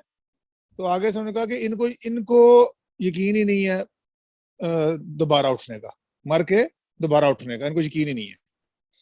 तो मैंने इसको रेसिप्रोकेट किया, अदरवाइज इस यकीन को मैंने कारी साहब को कहा कि कारी साहब अब आप ये सोचें, जिस बंदे को ये वाकई यकीन आ जाए कि उसने दोबारा उठना है, और और ये जो किताब में वादा दिया जा रहा है, जो हस्ती है उसी ने उठाना है और ऐसी चीजें होनी है, तो यार वो हर वक्त आखिरत की बात करेगा कि नहीं करेगा, या करनी चाहिए कि नहीं करनी चाहिए? जबकि आपको पता है कि आपकी ये जिंदगी, जो पहले वाली बात हाशमी साहब कर रहे हैं कि इंतहाई आर्जी है, इंतहाई आर्जी है कि as I am speaking I can die, ये अभी भी खत्म हो सकती है, इवन एज आई एम बिल्कुल ठीक। स्पीकिंग। तो मैं कहा यार वो कर, तो कहते बिल्कुल करेगा और करनी चाहिए। तो मैं कहा यार ये मेरे अपने ही इश्काल का जवाब है कि बाज दफा मैं हर बात को मैं नोट करता हूँ कि मैं ना अब आखिरत की दूसरी लाइफ के साथ रिलेट करना शुरू हो जाता हूँ डिस्कशन में, तो लोग मेरी शक्ल देख रहे होते हैं कि यार गल की कर रहे हैं, क्योंकि वो मेरा मतलब है उनको वो मानते हैं बैक ऑफ द माइंड आखिरत में वो होंगे, लेकिन वो कहते हैं अभी यार इसको इसमें आखिरत की बात करने की क्या जरूरत है भाई, अभी तो लाइफ ऐसे में ही है ना, अभी तो यहाँ पे है, ये करें। तो मेरा जी। मुझे ये हुआ कि यार नहीं, पहले मेरा ख्याल था मैं ही गलत हूँ शायद और मैं पता नहीं लोगों को, मतलब अक्सर लोग तो ये भी क्या आप नॉर्मल आखिरत की बात करें वो आगे से कहेंगे आप डरा रहे हैं। अभी पिछले दिनों वो एक, ऑकवर्ड हो जाते हैं इस बारे में, हाँ अगर आप वो बीच कहते हैं में यार आप हैं, हाँ, अभी पिछले दिनों क्या, एक अजीब सी अचानक बात आ गई है, ये इससे कैसे रिलेटेबल है, या हाँ हाँ एक जी ऑकवर्डनेस आती है, एक ऑकवर्ड हाँ, साइलेंस रहता है। तो सर तोबा तोबा करने शुरू हो जाते हैं, कुछ तो ऐसे हैं, कुछ खवातीन ऐसी हैं, तोबा तो हाय भाई हाय भाई, मतलब वो कहते हैं कि मरना, कहाँ मरना, क्यों मरना भाई, क्यों मरे हम आपने लफ्ज क्यों निकाला उसे तो वैसे ही है, ये भी बिल्कुल होता है। ठीक। बिल्कुल ठीक है। तो मैं आपको यही बता रहा था जी कि आम तो ऑर्डिनरली बंदा समझता है कि मैं खुदा के ऊपर यकीन रखता हूँ, तो वही हमने बात की थी, which God do you believe in. वो जो गैरी मिलर ने सवाल पूछा था ना, वही पूछा था, विच गॉड। अगर तो सेट ऑफ फिजिकल लॉज को समझते हैं गॉड, तो फिर रिजरेक्शन तो पॉसिबल नहीं है फिर। तो मैंने उनसे पूछा, मैंने कहा ये मुझे बताएं कि आप किस बिल्डिंग में आए बैठे हैं। उन्होंने कहा सेंटर पॉइंट में। मैंने कहा आप ये बताएं कि किसने बनाया है। ये आपने बनाया। मैंने कहा अगर मैं ये कहूं कि मैं इसको दोबारा बना लूंगा तो ये अकली है या गैर अकली है। उन्होंने कहा जी आप इन्हें एक दफा बना लिया, दोबारा बनाएंगे तो ज्यादा बेहतर बनाएंगे। मैंने फौरन पूछा, मैंने कहा आपको इस कायनात को किसने बनाया। उसने बिल्कुल वही जवाब दिया जो ऑर्डिनरी मैंने भी पहले ऐसे ही जवाब देना था। मैंने कहा जी खुदा ने। मैंने कहा अगर खुदा कहता है कि मैं दोबारा बना लूंगा तो ये अच्छा अकली है या गैर अकली है। मगर सर इसी चीज को कुरान पाक में भी तो ये कहा है ना अल्लाह ने कि आप इनसे नबी इनसे पूछें कि ये जमीन और आसमान खाली कौन है, तो ये कहेंगे अल्लाह। जी ये है ना अक्सर आयत, ठीक है, मगर ये एक वही जगह चीज नहीं है। है, 3-4 जगह की। हाँ आपके जो दोस्त थे वो लेकिन इस माइंडसेट से आए थे कि वो उनका इस पे एतबार नहीं था कि ये जो खुदा ये दोबारा कहता है कि उठेंगे। दोबारा बनाएंगे। वो बेसिकली उनका मेन प्रॉब्लम ये था शायद, मेन इसी प्रॉब्लम को उन्होंने आखिरत आगे थी। बात नहीं की। आखिरत थी। हाँ मेन प्रॉब्लम आखिरत थी। अब अच्छा मसला तो ये होता है ना, जब हम कहते हैं कि आखिरत जिसने मुमकिन बनानी है तो वो कौन होगा। दोस्ती होगी। खुदा। तो खुदा का तस्वर ही वाज़ेह नहीं था, जैसे मुझे वाज़ेह नहीं था। मैं भी तो नाम हाँ लेता था ना खुदा का। बिल्कुल। अब हाँ मैंने जी जनाब बिल्कुल खामोश हो गया तो 4-5 मिनट बिल्कुल खामोशी छाई रही। अब अच्छा उनका जो था ना बैकग्राउंड, वो था कुछ जैसे गांव में नहीं होते कोई, उनका बैकग्राउंड ऐसा था। तो मैंने उसको पूछा, मैंने कहा इसमें सवाल एक पैदा होता है कि आप ये तो मान गए कि क्योंकि मैंने पहली दफा बना लिया सेंटर पॉइंट तो दूसरी दफा बना सकता हूँ, मगर आप मुझसे ये पूछ सकते हैं कि आपको जरूरत क्या पड़ गई। What is the need. हाँ गुड क्वेश्चन। तो मैंने उनको कहा, मैंने कहा आपने अपने गांव में देखा है ना वो जो चौधरी चौधरी वगैरह होते हैं, उन्होंने जनाब ऐसा सिस्टम बनाया होता है कि जो आम लोग हैं उनको अपने अपना जैसा लिबास भी नहीं पहनने देते। और फिर क्या कि सारी जिंदगी ना उनकी किसी चीज की, ना उनकी बेटियों की, बहू बेटियों की इज्जत बिल्कुल नहीं। और इस तरह करते करते वो एक दिन आता है कि वो एयर कंडीशन हॉस्पिटल्स में, अस्पतालों में फौत हो जाते हैं। मैंने कहा मुझे बताएं, if you were God would you make them equal. वो जो इसका मजारा और वो जो चौधरी है, वो जनाब जज्बाती हो गया। उन्होंने कहा बिल्कुल नहीं, बिल्कुल मैं ये करूंगा, मैं ये करूंगा। मैं this is what the God says, need is there. Yes मैंने कहा आपने पॉसिबिलिटी इसलिए मान ली कि मैंने पहले सेंटर पॉइंट आपको बना के दिखा दिया है। आपको पॉसिबिलिटी माननी पड़ेगी कि मैं दोबारा बना सकता हूँ। नीड आपने खुद बयान कर दी है कि नीड है। अब तीसरी चीज एक और होती है कि मैंने अपने तौर के ऊपर पॉसिबिलिटी और नीड का सर्टन कर लिया, मगर मुमकिन है कि जो बनाने वाला वो तो दूसरा है ना, कोई दूसरी हस्ती है, मुमकिन है ना करे। ऐसे हो सकता है ना बिल्कुल। कि पॉसिबिलिटी मैंने मान ली है, नीड मैंने मान ली है, मुमकिन है दूसरी हस्ती ये करे ही ना। अब क्या करना पड़ेगा दूसरी हस्ती को, उसको पब्लिकली अनाउंस करना पड़ेगा कि अकॉर्डिंग टू योर नीड मैं ये करूंगा। मैंने कहा वो हस्ती है जिसको खुदा कह लें, गॉड कह लें, दियोस कह लें, शैंगडी कह लें, यावे कह लें, वो तारीख के हर मुकाम के ऊपर ये अनाउंस करती आई है कि नहीं।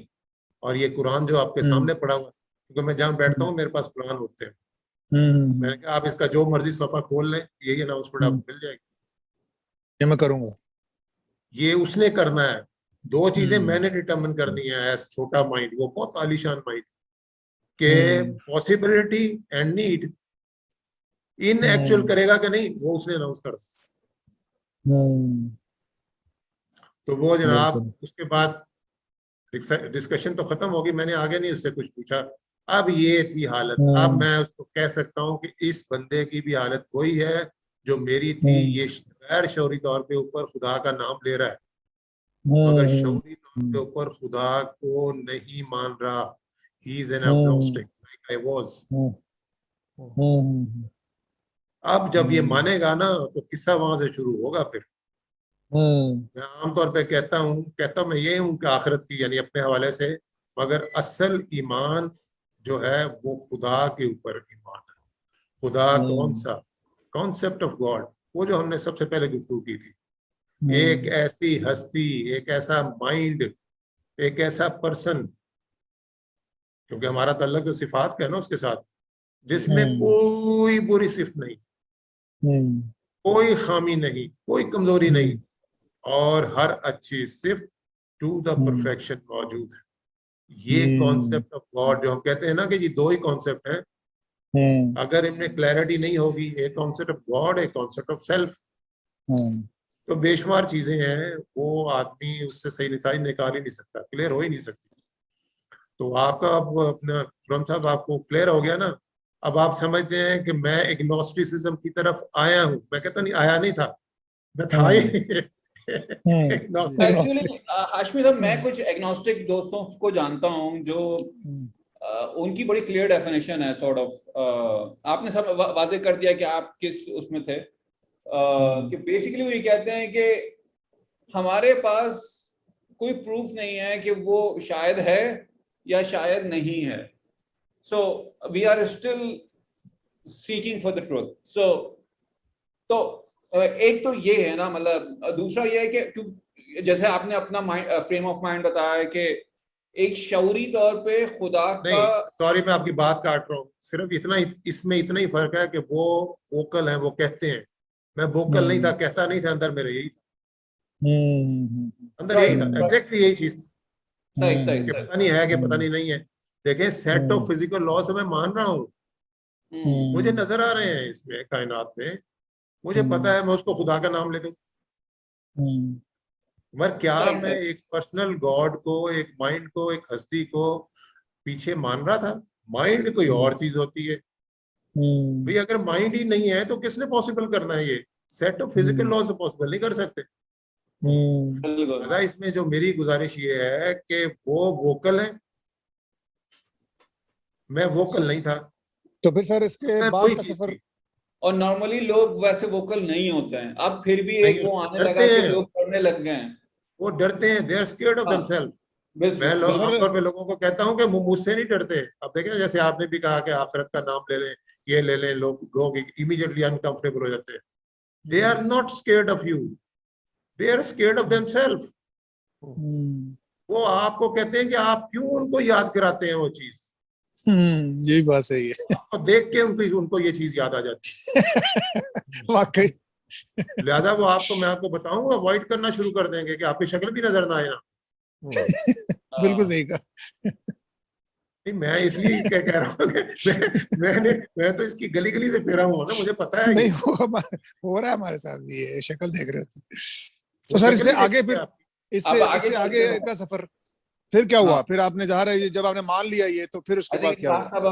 मैंने माना नहीं है अभी देखिए, माना नहीं है। अब मैंने सिर्फ, मेरा थॉट प्रोसेस शुरू हुआ कि क्या ऐसे हो सकता है। अब जो थॉट प्रोसेस शुरू है तो उस पे अब सवाल आता है कि मैंने जिन दायरों में, जो मेन दायरों पे गौर करना शुरू किया, वो क्या थे। तो हाशमी साहब, आप फरमा रहे थे कि वो कुछ बुनियादी दायरे हैं, यानी 5 बुनियादी दायरे, जिससे फिर आपने अपने सफर को आगे बढ़ाया। खास तौर पे एग्नोस्टिसिज्म से आप निकले और फिर खुदा। नहीं निकला नहीं हूं अभी। अच्छा। हाँ, इन दायरों ने मुझे हेल्प किया है एग्नोस्टिसिज्म से निकलने में, निकला नहीं हूं अभी। ठीक है जी, ठीक है। इन पे गौर करूंगा तो फिर नतीजे पे पहुंचूंगा। सही है जी, सही है। ये मैं खास तौर के ऊपर इसलिए साथ साथ बयान कर रहा हूँ कि अगर कोई दूसरा दोस्त भी है तो उसको भी ऐसे गौर करना चाहिए। यानी मैं निकला नहीं, निकल के इन पे गौर नहीं किया। ठीक है, यानी ये आपके इन पे गौर किया, फिर नतीजे निकाले। ठीक है जी, ठीक है जी, ठीक। तो इसमें ये 5 दायरे, एक यूनिवर्सल अखलाकी कवानीन, इस इंसानी जिस्म, कायनात यानी यूनिवर्स, नबियों की तारीख और कुरान मजीद। तो अब आप इसमें हमें बताएंगे यूनिवर्सल अखलाकी कवानीन के हवाले से, और फिर बाकी दायरों के हवाले से भी। जी, मैं आपको बता ये रहा था कि देखें ऊपर क्या लिखा हुआ, नताइज तक पहुंचने के लिए सोच के 5 बुनियादी दायरे। जी अब नतीजे इस दायरों पे गौर करने से निकलने हैं, सही है जी। नतीजे निकाल के बंदा गौर नहीं करता, जी पहले गौर करता है तो नतीजे पर पहुंचता है। ये दायरे सिर्फ आप ही के उससे नहीं है, मतलब कि नॉर्मली कोई भी अगर सोचे तो यही 5 जी, चीजों मैंने को अपनी सोच के मैंने कहा ना, मेरे नताइज तक पहुंचने में नहीं, ये आम ऐसे ही है। और मेरा अपना ख्याल ये है, आप लोग मुमकिन है मुझसे डिसएग्री करें, मेरा ख्याल है कि एक आम पढ़े लिखे आदमी को सोचना ही ऐसे चाहिए जिसमें उसका अपना मुस्तकबिल सामने आता है, अपनी जात इन्वॉल्व होती है। सही। अगर हाशमी वो साहब, सारी जिंदगी ये कहता रहे कि जी मैं तो अल्लाह की रजा के लिए कर रहा हूँ, तो ऐन मुमकिन है इन दारों पे कभी गौर भी ना करें। और उसको करवाने की भी जरूरत नहीं, उलझाने की जरूरत भी नहीं। वो हाशमी नहीं साहब, करेगा, फिर वो जाहिर है ज्यादातर जो होते हैं वो होते हैं फिर जो समझे ट्रेडिशनल एक सोच के मालिक होते हैं मजहबी एतबार से, और उनमें से ज्यादा मेरे ख्याल के मुताबिक अगर हिंदू के घर में पैदा होते हैं तो वही सोचते जो हिंदू सोचते, अगर एक ईसाई के घर में पैदा होते हैं वही सोचते जो ईसाई सोचते, अगर एक लेट्स से कि ज्यू के घर में पैदा होते हैं वही सोचते जो ज्यू सोचते हैं। उन्होंने शऊरी सफर तय ही नहीं किया करते। और मेरे अपने ख्याल के मुताबिक अगर आदमी शौरी तौर के ऊपर खुदा की जात तक नहीं पहुंचता, यहां तक नहीं पहुंचता कि खुदा का तस्वर क्या है, वो एक ऐसी हस्ती है जिसमें कोई बुरी सिफ्त नहीं है, कोई कमजोरी नहीं है, कोई खामी नहीं है, और हर अच्छी सिफ्त मुस्बत तौर पे उसमें मौजूद है, अगर वो यहाँ तक नहीं पहुंचता तो मेरे ख्याल के मुताबिक उसने अपने सफर का पहला स्टेप भी नहीं लिया। सही है जी।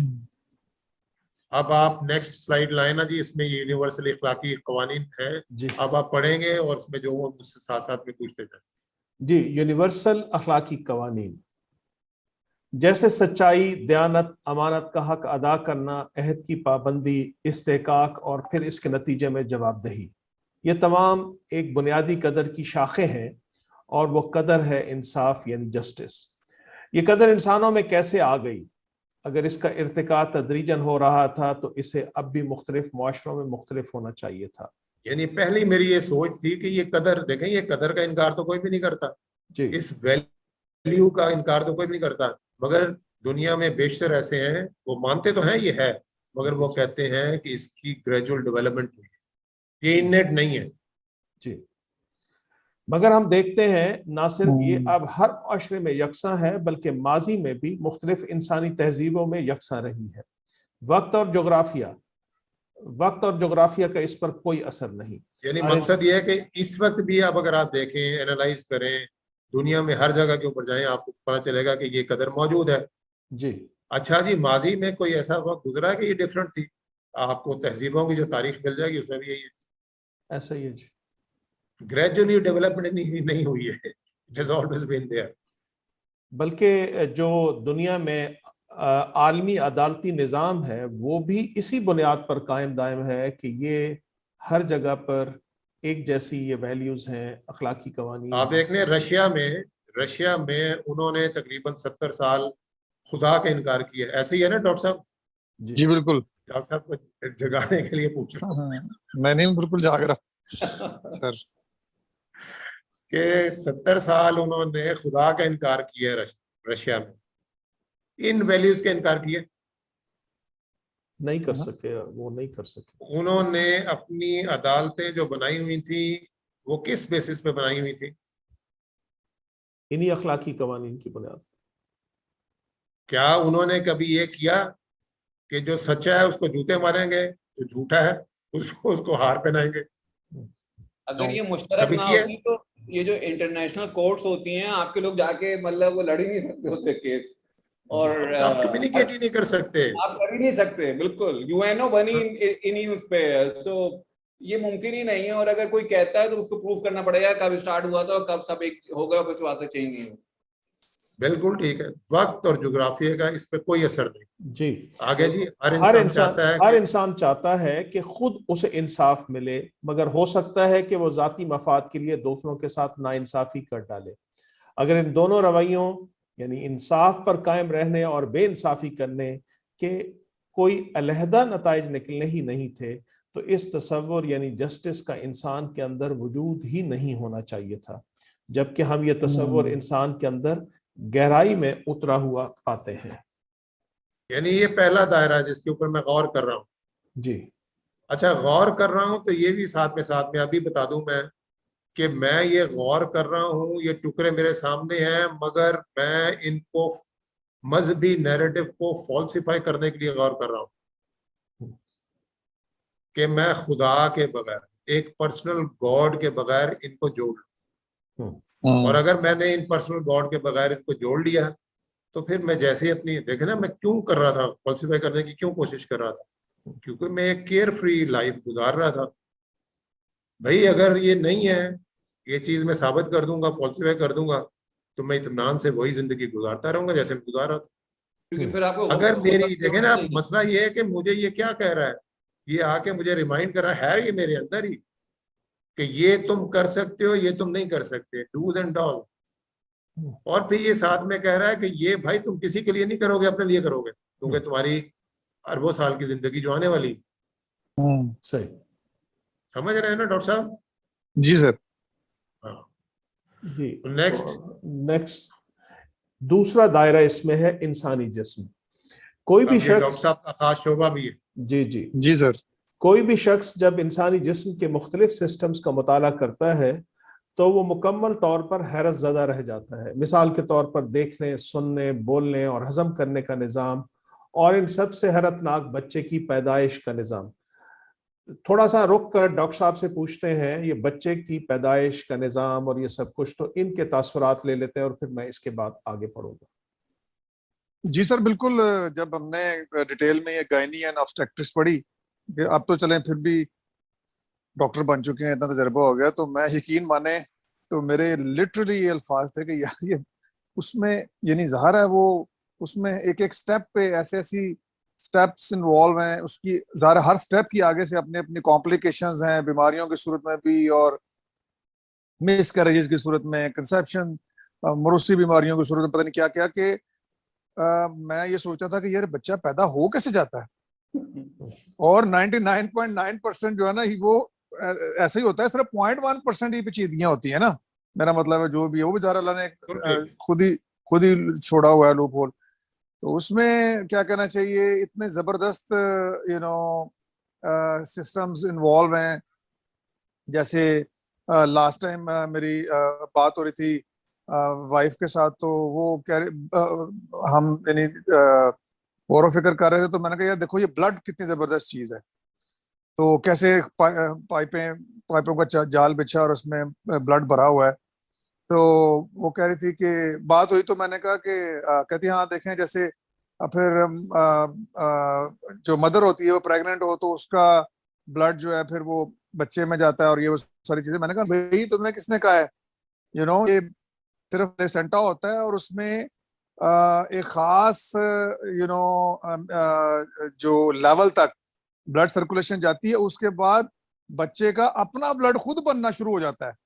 और जो प्लेसेंटा जो कि कम्युनिकेट कर रहा होता है मदर से बच्चे के दरमियान, उसमें ऐसा फाइन फिल्ट्रेशन सिस्टम होता है कि जो चीज चाहिए फूड एनर्जी के लिए वो जाती है, और जो ये सॉर्ट ऑफ वायरसेस हैं, ये बीमारियां हैं, वो नॉर्मली ठीक है ना, वो नॉर्मली उसमें शिफ्ट नहीं होती। यानी ऐसा जबरदस्त सिस्टम है कि अब आप देख लें कि वही बच्चा जो है, जैसे कुरान पाक में फरमाया गया कि 3-3 तहों में, 3-3 तहें लिखी हुई है और एग्जैक्टली 3-3 तह ही हैं। यानी एक मैग्नेटिक फ्लूइड है, यानी बच्चा देखे ना, उस वक्त मैंने कहा कि देखो हम वहां पानी में होते हैं, पानी में जिंदा रह रहे होते हैं, वही बच्चा बाहर आके उसको 1 मिनट भी नहीं हुआ था, उसको जरा डाले ना पानी में तो वो बचेगा ही नहीं, अंदर वो पानी में वो सबमर्ज हुआ है।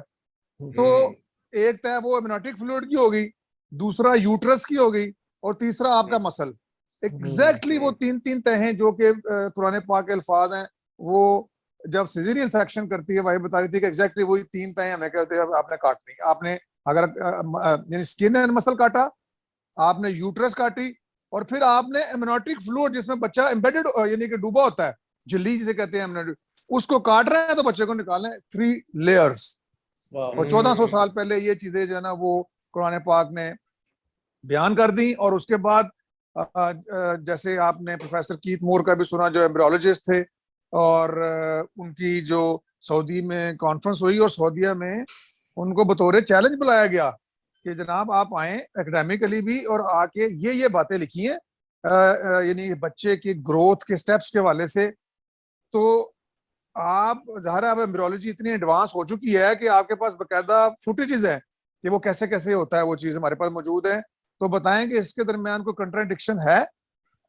तो लिटरली एक एक स्टेप उनके अल्फाज वो यूट्यूब पे उन्हीं के अल्फाज मौजूद है, हमारे वो जरूरत नहीं है। उनके अल्फाज थे कि 1400 ईयर्स अगो कोई डिवाइन हस्ती ही उनको ये बता सकती थी। ये तो अभी लास्ट 50 ईयर्स में आके ये फैक्ट्स डिस्कवर हुए हैं कि कैसे वो, अब आप देखें ना स्पर्म, आप यकीन माने मेरे पास तो ये बेऔलादी के लिए आते हैं, यकीन माने ये कितने ही जोड़े, अब आजकल बहुत ज्यादा इनफर्टिलिटी हो गई है। तो यू नेवर नो सर के बेचारे स्पर्म ही नहीं होता या बहुत कम स्पर्म होते हैं। ठीक है जी। और देखिए कितना फाइन सिस्टम है कि जब you know millions of sperms होते हैं, 70-80 मिलियन स्पर्म्स, और सिर्फ एक स्पर्म होता है ऐसा जिसने एग को फर्टिलाइज करना होता है। और जब वो एग को फर्टिलाइज कर लेता है एग के साथ, तो उसके ऊपर ऐसा प्रोटेक्टिव कवर या शेल बन जाता है कि बाकी स्पर्म उसमें पेनिट्रेट ही नहीं कर सकते। यानी 16 अगर 70 मिलियन स्पर्म गए हैं तो 69.9 मिलियन स्पर्म्स फिर बाहर ही रह जाएंगे। एक स्पर्म ऐसा होगा भाई कैसे ये लल्टअप है, वो बंद हो जाता है। ठीक है जी। इस तरह उसके बाद फिर जो मुख्तलिफ स्टेप्स होते हैं, कैसे वो एक ही जैसे अल्लाह ताला कुरान में फरमाते हैं कि तुम अपने भूल गए हो पैदाइश, कि तुम एक नुतफा थे पानी का, तो उसमें वो कैसे वो एक बाद में वो क्लिंच जोंक की तरह, जिसे लीच कहते हैं, उसकी तरह वो क्लिंच कर रहा है फर्टिलाइज ओवम। उसके बाद उसी में से क्या इंफॉर्मेशन होती है ऐसी कि वो उसी में से जिस तरीके से अल्लाह ताला ने बताया है, कुरान पाक में लिखा है कि पहले गोश्त और फिर हड्डियां और उसके ऊपर फिर गोश्त। ठीक है। और अभी तो बहुत ज्यादा वो इतनी उस वक्त के लोगों में ये चीजें इतनी एडवांस नहीं थी कि आई का स्ट्रक्चर क्या है, ब्रेन क्या चीज है, ज़ाहिर है, और उसके अलावा और भी जो इतने टिश्यूज हैं जो कि वेरी करते हैं एक दूसरे से अपनी साख्त के लिहाज से। मतलब आप देखें ना आंख में बकायदा लेंस लगे हुए हैं। ठीक है जी। तो वही एक चीज से कोई हजारों किस्म की मुख्तलिफ नौयत के टिश्यूज जो है ना वो बन रहे हैं। तो ये हाउ इज इट पॉसिबल?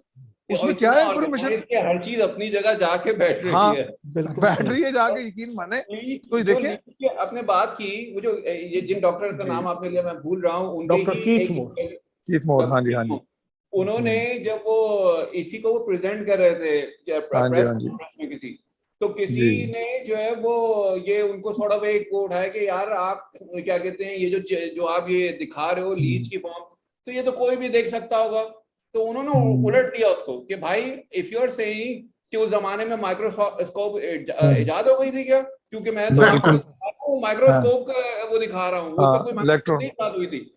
तो वो फिर जो सवाल करने वाला था वो बिल्कुल खामोश हो गया कि अच्छा, क्योंकि वो ये समझ रहा था कि ये चीज आंखों से आप देख सकते हैं। वो माइक्रोस्कोप, वो जो तस्वीर दिखा रहे थे प्रेजेंटेशन में, वो माइक्रोस्कोप की तस्वीर थी। तो उस दिन अगले दिन भी जब बात हो रही थी तो मैं ये कह रहा था कि मैं अब मेरा ईमान अब मेरा अब ध्यान पड़ गया अपने आप पे, और अपने इंसान, अभी बात इंसानी जिस्म पे हो रही है, मैं बकायदा अल्लाह ताला कहता है कि अपने अनफुस पे और खारिज में गौर करो, अपनी पहली पैदाइश में गौर करो। तो मैं तो अगर आप मुझसे पूछें तो I am getting day by day super amazed, और मेरा ईमान दूना तिगना होता जा रहा है ये चीजें अपने अपने अपनी साख्त पर गौर करके और इसके वंडर्स पे गौर करके कि यार दिस इज अमेजिंग। और मैं समझता हूँ कि यही वजह है कि अल्लाह ताला मेरे ख्याल में आम बंदे को शायद एक्सक्यूज दे दें, लेकिन इल्म वाले को नहीं देंगे, क्योंकि भाई उसको हाँ। आपके ख्याल में ये जो केमिकल्स का हमारी बॉडी में रोल है उसके बारे में आपके क्या ख्याल है? ये केमिकल कैसे रोल प्ले कर रहे हैं अंदर? मैं कहता हूँ सर कि अब यकीन माने, अक्सर लोग आप सुनते हैं जी यूरिक एसिड बढ़ गया, ये कोलेस्ट्रॉल बढ़ गया। ठीक है, कोलेस्ट्रॉल बढ़ने से लोगों की जिंदगियों और मौत के फैसले होते हैं। यानी कि कोलेस्ट्रॉल बढ़ा है तो आप देखें स्ट्रोक हो रहा है इवेंचुअली, उसकी वजह से जाके फालज और हार्ट अटैक्स हो रहे हैं, सारी चीजें। तो वो क्या क्यों बढ़ जाता है? 17 स्टेप्स हैं कोलेस्ट्रॉल की बॉडी में डिग्रेडेशन और डिस्पोजिशन के। एक भी स्टेप पे अगर प्रॉब्लम आ जाए ना, तो आपका वो normal body cholesterol dispose off ही नहीं होगा।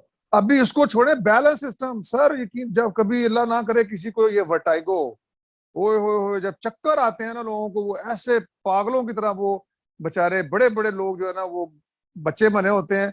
और मैं आपको बताऊं कि हमारे बैलेंस सिस्टम जो हमारे इनर ईयर में होता है, उसे सेमी सर्कुलर कैनाल्स कहते हैं।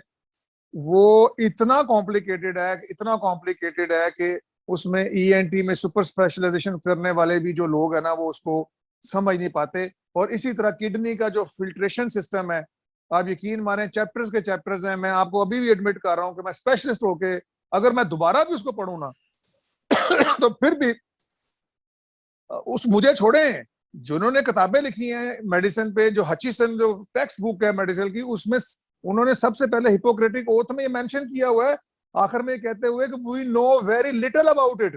अभी तक साइंस जो है ना बहुत कम जानती है इसके बारे में, उन्होंने एडमिट किया हुआ है, सरेंडर किया हुआ है। ठीक है, तो इसलिए मैं इससे इतना अमेज हो रहा हूँ कि यार जो हस्ती इतना मैं बार बार बेगम को कहता हूँ, इतना जबरदस्त ये सिस्टम चला सकती है, कर सकती है। ठीक है, हत्ता कि मैं तो अपने आप डिजाइन देता हूँ यार, 5 उंगलियां मैं यार 6-7 होती तो मजा नहीं आया था। नाक आप देखें नीचे की तरफ है, भाई नाक की सुराख सर ऊपर की तरफ भी तो हो सकते थे, नीचे क्यों है? इसकी भी बेशुमार इसकी वो जो है ना वजूहत है। भवों का क्या काम है? तो कभी आपका पसीना आए माथे पे, आंखों में नहीं जाए, आपको लग पता जाता है आंखों में पसीना जाए तो या मिर्चें रखती हैं। ठीक है जी, तो आप देखें भवें, पसीने का जो अपना निजाम है, ये भी कितना जी इम्पोर्टेंट निजाम है, राइट? निजाम है, यकीन माने। जी डॉक्टर साहब, आपका बहुत शुक्रिया, आपने बड़ी तफसील से हमें बता दिया। जी जी, और हम प्लीज इसको मजीद आगे पढ़ते हैं ताकि प्रोग्राम को आगे बढ़ाएं। तो मैं ये अर्ज कर रहा था कि इंसानी जिस्म, यानी इसमें इंसानी जिस्म में हम पढ़ रहे थे कि मिसाल के तौर पर देखने, सुनने, बोलने और हजम करने का निज़ाम, और इन सबसे हैरतनाक बच्चे की पैदाइश का निज़ाम। मजीद ये कि इनमें से बास तो इंसान के कंट्रोल में भी नहीं बल्कि खुदकार तरीके पर हो रहे हैं। हवास से आसाब, फिर दिमाग, और इससे मोटर नर्व्स के जरिए मुख्तलिफ आज़ा, हर सॉरी सर, मैं फिर मैं आई एम कंपेल्ड कि मैं फिर अल्लाह की शान यहाँ पे बयान करूँ उसकी कारीगरी की, कि अभी आपने जो लफ्ज यूज किया, कि आपने ये लफ्ज किया कि यूज किया, इससे मुझे हुआ कि ये खुदकार निजाम से हो रहे हैं। सर खुदकार निजाम, मैं 2 मिसालें दूंगा सिर्फ। मेरे पास हमारी 80% प्रैक्टिस चलती है, मैं गैस्ट्रोएंटरोलॉजिस्ट हूँ निजाम की वजह से। और आशमी साहब आप खुद भी थोड़ा सा स्टमक रिलेटेड इशू से आप ट्रबल्ड रहे हैं, तो आप मुझे बताएं कि ये कितनी बड़ी नेमत है कि ज़ाहिर है ये अगर आपको ये मेडिसिन वगैरह ना दी जाती तो आप कितने ट्रबल्ड आप हो सकते थे। किस वजह से? कि आपका वो जो खुदकार निजाम है ना वो सही अभी काम नहीं कर रहा।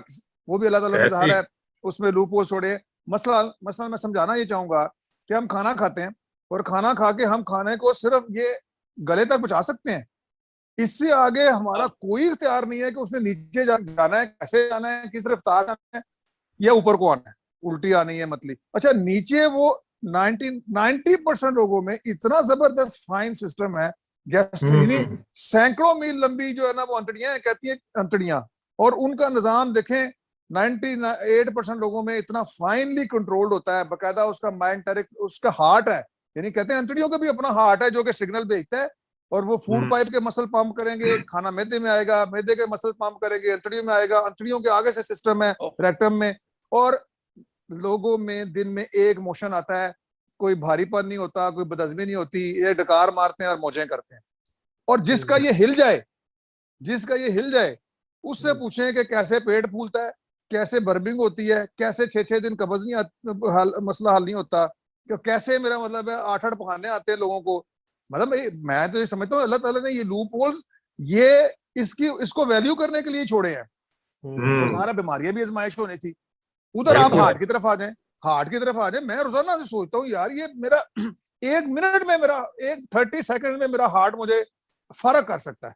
30 सेकंड्स में, मतलब सबसे कि पहले start होता है बच्चे में, राइट? हाँ हार्ट जी बिल्कुल, हार्ट, यस वो तैयार होता है, पर अब हार्ट का एक भी निजाम 72 बीट्स पर मिनट पे सर जी वो पंप कर रहा है, और उनसे पूछें जिनमें वो धड़कन बेतरतीब हो जाती है, कभी 40 तो कभी 200 हो जाती है, उनको लगता है जैसे पता नहीं दुनिया में क्या हो गया। ठीक है जी। इसी तरीके से अब आप मुझे बताएं, ये खुदकार निजाम, ये दो चीजें मैंने आपके सामने बता दी हैं। इवन सो मैं उस पिछले दिनों हम गए क्या नाम है, मरीशरी, तो आपको पता है सैर सपाटे में ना बड़ी भूख भी बड़ी लगती है, तो यकीन माने, अब मैं अजीब सा लगेगा आपको कि आइसक्रीम, बर्गर, बोतल, फ्राइज, मतलब मैंने कुछ 6-7 किस्म की चीजें आधे घंटे में मैंने खा ली। उसके बाद मैं ना अपनी बेगम को कहने लगा कि यार देखो, मैंने कुछ 6 किस्म की चीजें खाई हैं, मे भी इसमें और भी ज्यादा चीजें हो, और मुझे एक मोशन आना है खुद ही, और एक यूरिन में के रास्ते वो जनाब डिस्पोज ऑफ हो जाना। क्या निजाम है यार, कितना जबरदस्त। ठीक है जी, मुझे कुछ भी ठंडा गर्म, अच्छा कॉफी भी बीच में, सॉरी कॉफी मेंशन करना याद नहीं, कॉफी भी बीच में आइसक्रीम के बाद। तो कितनी, इजंट इट अमेजिंग कि यार ये क्या कितना जबरदस्त चीज है। बिल्कुल सही जी इसहाक साहब, आई थिंक ये प्रोग्राम लंबा ही जाएगा, मेरा ख्याल है मैं 2-3 उसमें करेंगे। आई थिंक जो चीज जहन में आ रही सही है, डॉक्टर साहब ने हाँ, बहुत तो और अच्छा क्या, कर लिया, तो और क्या, बिल्कुल सही सही है जी। तो Amazing. शुक्रिया, बहुत शुक्रिया डॉक्टर साहब, आपने हमें बहुत इससे इल्मी तौर पर बहुत सी चीज़ों को वाज़ेह किया, और इससे हमारे ईमान को मज़ीद तक़वियत मिली है जी। तो मैं पढ़ रहा था, हर चीज़ एक हैरतनाक निज़ाम और कायदे में बंधी हुई है, ये सब कुछ कैसे मुमकिन हुआ? मर्द और औरत जो कि एक दूसरे की जिस्मानी और नफ्सियाती ज़रूरियात ऐसे पूरी करते हैं कि एक के बगैर दूसरा वजूद नामुकम्मल है, ये जोड़े कैसे वजूद में आए? मेरे वालिदैन से, इनके वालिदैन, उनके वालिदैन, और फिर उनके वालिदैन से होते हुए पहला जोड़ा, ये पहले मर्द और औरत का जोड़ा कैसे बना? अगर ये सब कुछ एक इर्तिकाई अमल के जरिए हो रहा था, तो फिर ये अमल रुक कैसे गया? इसे जारी रहना चाहिए था। इर्तिकाई अमल में मिसिंग लिंक्स क्यों हैं? एक नौ का दूसरी नौ में तब्दील होने का अमल क्यों रुक गया? ये सब कैसे हुआ? क्या ये सब इत्तेफाकी हादसा है? आगे बढ़ते हैं जी। नेक्स्ट दायरा जो है वो कायनात यानी यूनिवर्स का है। जमीन जो कि एक गेंद के मानिद है, जिसका कतर 8000 मील है, कैसे 1000 मील फी घंटा की रफ्तार से रोटेट कर रही है, और कैसे खला में 70,000 मील फी घंटा की रफ्तार से सूरज के गिर्द रिवॉल्व कर रही है। इसके जाविये या रास्ते में अगर मामूली सी तब्दीली भी हो जाए तो जमीन पर हर चीज तबाह हो जाए। इसे किसने थाम रखा है? इंसानों के लिए जैसे दिन जरूरी है, वैसे ही रात भी जरूरी है। ये खुद से कैसे बनने शुरू हो गए? ये सयारे, सितारे, कहकशाएं, और फिर ये नाकाबिल फहम कायनात जिसका कतर 93 बिलियन नूरी साल है और ये मजीद फैल रही है, ये सब कहाँ से वजूद पजीर हो गए? क्या ये सब कुछ इत्तेफाकिया हुआ? तो ये अच्छा, भी वो मैं बयान कर दूं कि मैं क्यों ये सोच रहा था। देखें, मसला ये है कि मैंने सोचना शुरू किया तो मैं हूं ना, जी मौजूद हूँ, मेरा वजूद है, ये कायनात का भी वजूद है। जी अब मैंने क्या किया, उस जमाने में इंटरनेट का जमाना था नहीं, अब मैंने उसके मुतल्लिक लिटरेचर लिया ताकि मैं सर्टन करूं ये कायनात है क्या, जी इंसान की अपनी तहजीब का सफर क्या है, इंसान की अपनी बॉडी क्या है। तो मैंने लिटरेचर लेके फिर मैंने उसको पढ़ा है। अब मैं उसी की ये बयान कर रहा हूँ जो मैंने यहाँ से चीजें अखज की थी। सही है। बिल्कुल ठीक। नेक्स्ट दायरा जी, नबियों की तारीफ। नबियों में से अक्सर को आलमी तौर पर पहचाना जाता है। आसार कदीमा की खुदाई से भी उनकी तस्दीक होती है। ये अशखास अपने मुआशरे के बेहतरीन फर्द तस्वुर किए जाते थे। इन हस्तियों ने बार बार अपने मुआशरों में ये ऐलान आम क्यों किया कि ऐ लोगों, इस दुनिया को बनाने वाला एक खुदा है जिसके सामने मरने के बाद हमारी पेशी होनी है, लिहाजा इस दुनिया की जिंदगी को आजमाइश जानकर गुजारो। अगर इन तमाम हस्तियों ने गलत बयानी की थी तो इसमें उनका क्या दुनियावी फायदा था? अब ये सवाल मेरे सामने आ गया जी। एक सवाल इनका कोई, हाँ एक सवाल क्यों पैदा होता है कि जब आप ये सब सोच रहे थे, खासतौर पर नबियों की तारीफ, हम ये जानते हैं कि सेक्युलर हिस्ट्री में शायद हुजूर सल्लल्लाहु अलैहि वसल्लम के अलावा बाकियों की आई थिंक वो उस तरह, क्योंकि वो एस्टैब्लिश हिस्ट्री में नहीं थे, तो क्या कहते हैं, उस तरह वो नहीं मिलती है हर एक। नहीं सर, वैसे मैं इससे डिसएग्री करूंगा। मतलब हजरत ईसा अलैहिस्सलाम की एस्टैब्लिश हिस्ट्री मौजूद है, वो रोमन्स पूरी रोमन हिस्ट्री है, जैसे वो आए बाद में उन्होंने उनको कबूल किया। सेक्युलर में और सेकुलर में जी स्क्रिप्चर से तो उनकी वो उसका जी पता चलता है, मगर सेक्युलर हिस्ट्री में क्वेश्चंस हैं उन पे कि वो शायद नहीं थे और ये सब बनाई भी बातें। सो ये नहीं, क्वेश्चन अब देखें, जब ये आर्कियोलॉजिकल फाइंड शुरू हुई है ना, ये जो खुदाइयां शुरू हुई हैं, आसार कदीमा की जिनको कहते हैं, इसकी हिस्ट्री 200 साल है बस। इसमें चीजें आहिस्ता आहिस्ता सामने आई हैं। अब वो सामने आई हैं, अब वो मजहबी तारीखदान हो या गैर मजहबी हो, वो तो सामने आ रही हैं। सामने आ रही हैं तो उसमें आहिस्ता आहिस्ता ये और बात है कि लोगों को कम पता है, मगर जब सामने आ रही हैं तो फिर वो तस्दीक करती हैं। किस चीज की तस्दीक करती हैं? वही जो बयान किया गया है, जो मगर मजहबी नैरेटिव है। वो ये पैगाम दे रहे थे, मतलब आपने उसको कैसे लिया? क्योंकि वरना तो आप स्क्रिप्चर पे रिलाई कर रहे होंगे ना, आपके स्क्रिप्चर तो ये कह रहा है। भाई वो नाम जो आ रहे हैं सामने, वो नाम आ रहे हैं, उनकी अक़वाम का जिक्र आ रहा है, सारा सारा ये आ रहा है। अभी भी अगर आपको शौक हुआ तो आप जाएं, आप देखेंगे कि जो हिस्टोरियंस हैं वो तो बयान नहीं कर रहे, मगर क्या वो आसार कदीमा से कुछ चीजें सामने नहीं आ रही? बिल्कुल। लोगों की कौमों की हिस्ट्री शायद सामने आ रही है कि वो रहते थे, मगर क्या उनमें ये पैगंबर आए थे, क्या वो भी आ रहे हैं? नाम आ रहे हैं ना जब सामने। भाई देखे ना, बस लाइक फॉर इंस्टेंस मैं आपको मिसाल देता हूँ। पहले इन्होंने तसव्वुर किया कि भाई बनी इसराइल कभी इस मसर में थे ही नहीं, इजिप्ट में थे ही नहीं, पहले ये तसव्वुर करते थे। अब भी आप अगर सेकुलर हिस्ट्री पढ़ेंगे तो उसमें कहेंगे नहीं थे, मगर क्या आसार कदीमा की खुदाई से भी ये चीज साबित हो रही है? आसार कदीमा की खुदाई से जो नताइज सामने आ रहे हैं, उससे ये सामने चीज आ रही है कि वो मिस्र में थे, सिर्फ इन्होंने टाइमलाइन को गलत समझा है। ये जिस टाइमलाइन में तलाश कर रहे हैं उस टाइमलाइन में नहीं थे। मिसाल मैं दे रहा हूं कि अगर आप सेकेंड वर्ल्ड वॉर को तलाश करेंगे 21st सेंचुरी में जिसमें हम हैं, तो आपको मिलेगी? नहीं मिलेगी। आपको एक सेंचुरी पीछे जाना पड़ेगा उसके लिए। आप 1940s में जाएंगे तो फिर आपको मिल जाएगी। तो टाइम लाइन की गलती थी, मगर अब जो खुदाई हो रही है उससे ये चीजें सामने आ रही हैं। दो के अभी तक सेक्युलर हिस्ट्री में वो लोगों ने लिखना नहीं शुरू किया, यानी कहीं कहीं आपको ये, मगर तो ये खुदाइयां हो रही, खुदाइयां शुरू हुई हैं। जब आप सोच रहे थे तो उस वक्त आपने कैसे लिया इस बात को? उस वक्त तो आई थी ना, ये खुदाइयां वगैरह हो गई थी। ये तो शुरू हुई है ना जो 19th सेंचुरी से। तो मैं तो सोच रहा हूँ 19th सेंचुरी में नहीं सोच रहा हूँ ना, मैं तो सोच रहा हूँ 20th सेंचुरी के आखिर में। सही है जी। तो हम आगे बढ़ते हैं जी। अगला दायरा जो है वो है कुरान मजीद। हाशमी साहब कुरान मजीद भी पढ़ रहे थे, तो कुरान मजीद के हवाले से इन्होंने इस दायरे की वजाहत इस तरह से की है। कुरान का ओरिजिन क्या है? अगर ये वो नहीं जिसका ये दावेदार है, तो फिर ये कम्युनिकेशन एक ऐसे शख्स की है जो तकरीबन 1500 साल पहले जजीरा नुमा अरब में पैदा हुए।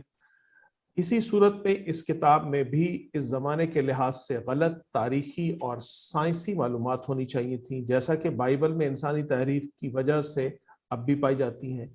इनकी तफसील डॉक्टर मोरिस बुकाई की शोरा आफाक किताब the Bible the Quran and science में देखी जा सकती हैं।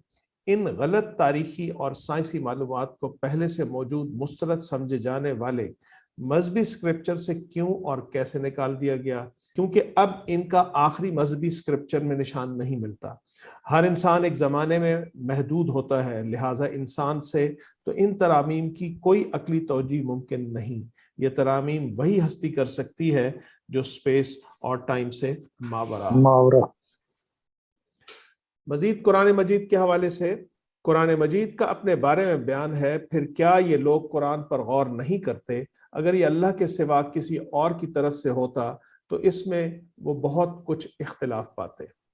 कुरान के इस बयान का मतलब है कि अगर किसी शख्स को इस किताब में एक भी कंट्रडिक्शन मिल जाए तो वो उसे खुदा की किताब मानने का मुकल्लफ नहीं।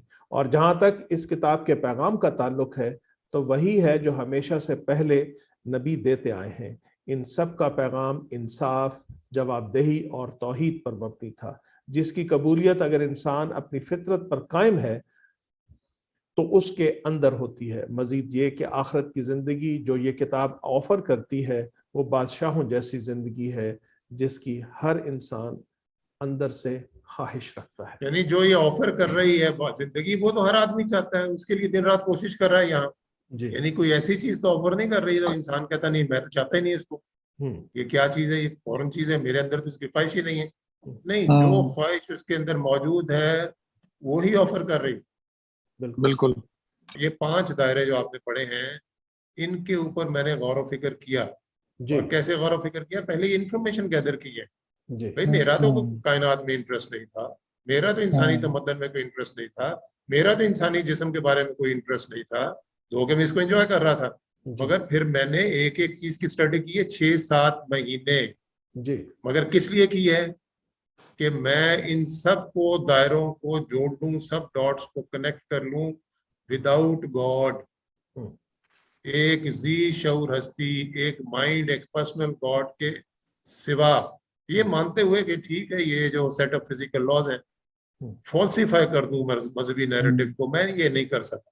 ये जुड़ते नहीं है जब तक ये सारी चीजें मैं ना मानूंगा। यानी अगर ये सारी चीजें नहीं मानूंगा तो ये भाई जुड़ते ही नहीं है, जुड़ते ही एक ही तरीके से।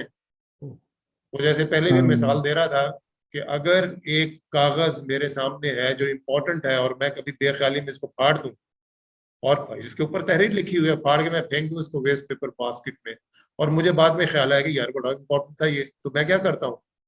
यानी हर इंसान ऐसे ही करता है कि वो लड़ता है फिर इसको, और फिर वो देखता है कि कौन से रेलेवेंट है टुकड़े, कौन सी रेलेवेंट है, फिर रेलेवेंट को एक अलग करके रेलेवेंट को जोड़ना शुरू करता है, और फिर जोड़ता रहता है लाइन के साथ लाइन, रेशे के साथ रेशा, सबको जोड़ के जब वो पूरी टेपे शेपे लगा लेता है तो ये तहरीर तैयार हो जाती है, जिसको वो पढ़ लेता है और वो सेटिस्फाई हो जाता है कि ये ऐसे ही पटी थी, इसको जोड़ने का कोई और तरीका नहीं है। God is the only solution. Without God, without a personal God. अब मैं गॉड के खास तौर पे कहता हूँ कि वो जो हमने तस्वर बनाया था कि गॉड एक पर्सनल गॉड, एक ऐसी हस्ती, क्योंकि हमारा ताल्लुक उसके साथ सिफाती है, जिसमें कोई बुरी सिफ्त नहीं, जिसमें कोई खामी नहीं, कोई कमजोरी नहीं, और पॉजिटिवली हर अच्छी सिफ्त का परफेक्शन मौजूद है, वो है गॉड। उसके बगैर अगर वहां तक मैं नहीं पहुंचता तो मेरे अपने ख्याल के मुताबिक मैं जहां मर्जी पैदा हूं, जो मर्जी कहता रहूं, मैंने वो शौरी सफर का पहला स्टेप भी नहीं लिया। ये यहाँ तक पहुंचना है मुझे पहले। अच्छा, ये सब के बाद ही देखे ना, फिर कुरान मजीद भी इसमें ये बयान करता है, क्या कहता है? वो कहता है कि सिर्फ ये कुरान का ही पैगाम नहीं, पहले सहीफों का पैगाम यही था, बल तुसिरून हयात दुनिया वल आखिरतु खैरुन व अबका इन्ना हाज़ा लफ़ी सुफ़्फ़िल ऊला सुफ़्फ़े इब्राहीम व मूसा। भी पहले इब्राहिम के सहीफे या मूसा के सहीफे, उनका भी पैगाम यही था कि तुम जिंदगी, इस जिंदगी को, इस दुनियावी जिंदगी को प्रायोरिटी, तरजीह देते हो, वेरएज़ आने वाली जिंदगी जिसको आखिरत कह रहा है वो बहुत बेहतर है, वाबका बाकी रहती है। बेवकूफो, ये तो बाकी नहीं रहती। और फिर अल्लाह ताला जब यहाँ तक आदमी पहुंच जाता है ना, फिर वो देखें कुरान मजीद ने सूरह नूर में बयान किया, अल्लाह नूर समावात वल अर्द। यानी जब अल्लाह ताला के ऊपर ईमान उसको आ जाता है, खुदा कह दें, अल्लाह कह दें, डीएस कह, शेंगडी कह लें, एक पर्सनल गॉड के ऊपर इस कायनात का कोना कोना जो है ना वो रोशन हो जाता है। और फिर ये नताइज मैंने निकाल लिए, ये नताइज फिक्र है क्या है? नंबर 1 कि ये कायनात बगैर एक पर्सनल गॉड यानी एक माइंड, एक हस्ती के नहीं है। पहले मैं क्या समझ रहा था, उसको ऐसे नहीं समझ रहा था, खुदा का नाम तो मैं ले रहा था, मगर मेरा तसव्वुर यही था क्योंकि सेट ऑफ फिजिकल लॉज ही होगा। और दूसरा क्या है कि वो हस्ती इंसानों के लिए पैगाम रसानी करती आई है, और कुरान मजीद उसका आखिरी पैगाम, यानी ये पहली दफा पैगाम नहीं आया, ये आखिरी दफा पैगाम आया, और पहले भी उसके पैगाम आते रहे हैं। दो चीजें, ये कायनात बगैर खुदा के, एक पर्सनल गॉड के, एक माइंड के नहीं है, और दूसरी चीज ये, दूसरा जो नतीजा कि ये कुरान मजीद जो सामने है, मेरे घर में है, क्योंकि I was born in a Muslim family, of course. Before I was a Muslim because I was born in a Muslim family, but now I was a Muslim conscious. मुझे पता चल गया कि Muslim means what? One who submits his will to the will of God. तो मैं यहाँ तक पहुँच गया, और फिर उसके बाद इस जगह, इस नतीजे तक पहुँचने के बाद फिर मेरा सफर क्या है, ये नेक्स्ट एपिसोड में मैं बयान करूंगा। आप इसको वाइंड अप कर सकते हैं। मोहतरम हाशमी साहब, आपका बहुत शुक्रिया, आपने चीज़ों को बड़ी अच्छी तरह से वाज़े कर दिया। मुअज़्ज़ज़ नाज़रीन, ये हमारा TGSG यानी the grand scheme of God के प्लेटफॉर्म से 11वां एपिसोड था, जिसमें हमने हाशमी साहब के ज़ाती सफ़र के हवाले से गुफ्तगू की। वो 6-7 माह गौर व फिक्र के किन किन मराहिल से गुजरे और फिर शऊरी तौर पर खुदा के हवाले से किन नताइज तक पहुँचे। अगले एपिसोड में हम हाशमी साहब के साथ सन 1990 के बाद 2017 तक अपनी किताब the grand scheme of God in the light of Quran की तकमील तक के सफ़र के हवाले से गुफ्तगू करेंगे और इस बात को भी ज़ेर बहस लाएंगे कि उन्होंने 2013 में स्टीवन हॉकिंग को क्या लिखा और लिखने की वजह बुनियादी तौर पर क्या थी। उम्मीद है आपको हमारा ये प्रोग्राम पसंद आया होगा। अपनी आरा से ज़रूर आगाह फरमाइएगा ताकि हम आइंदा प्रोग्राम्स को बेहतर कर सकें। बहुत शुक्रिया।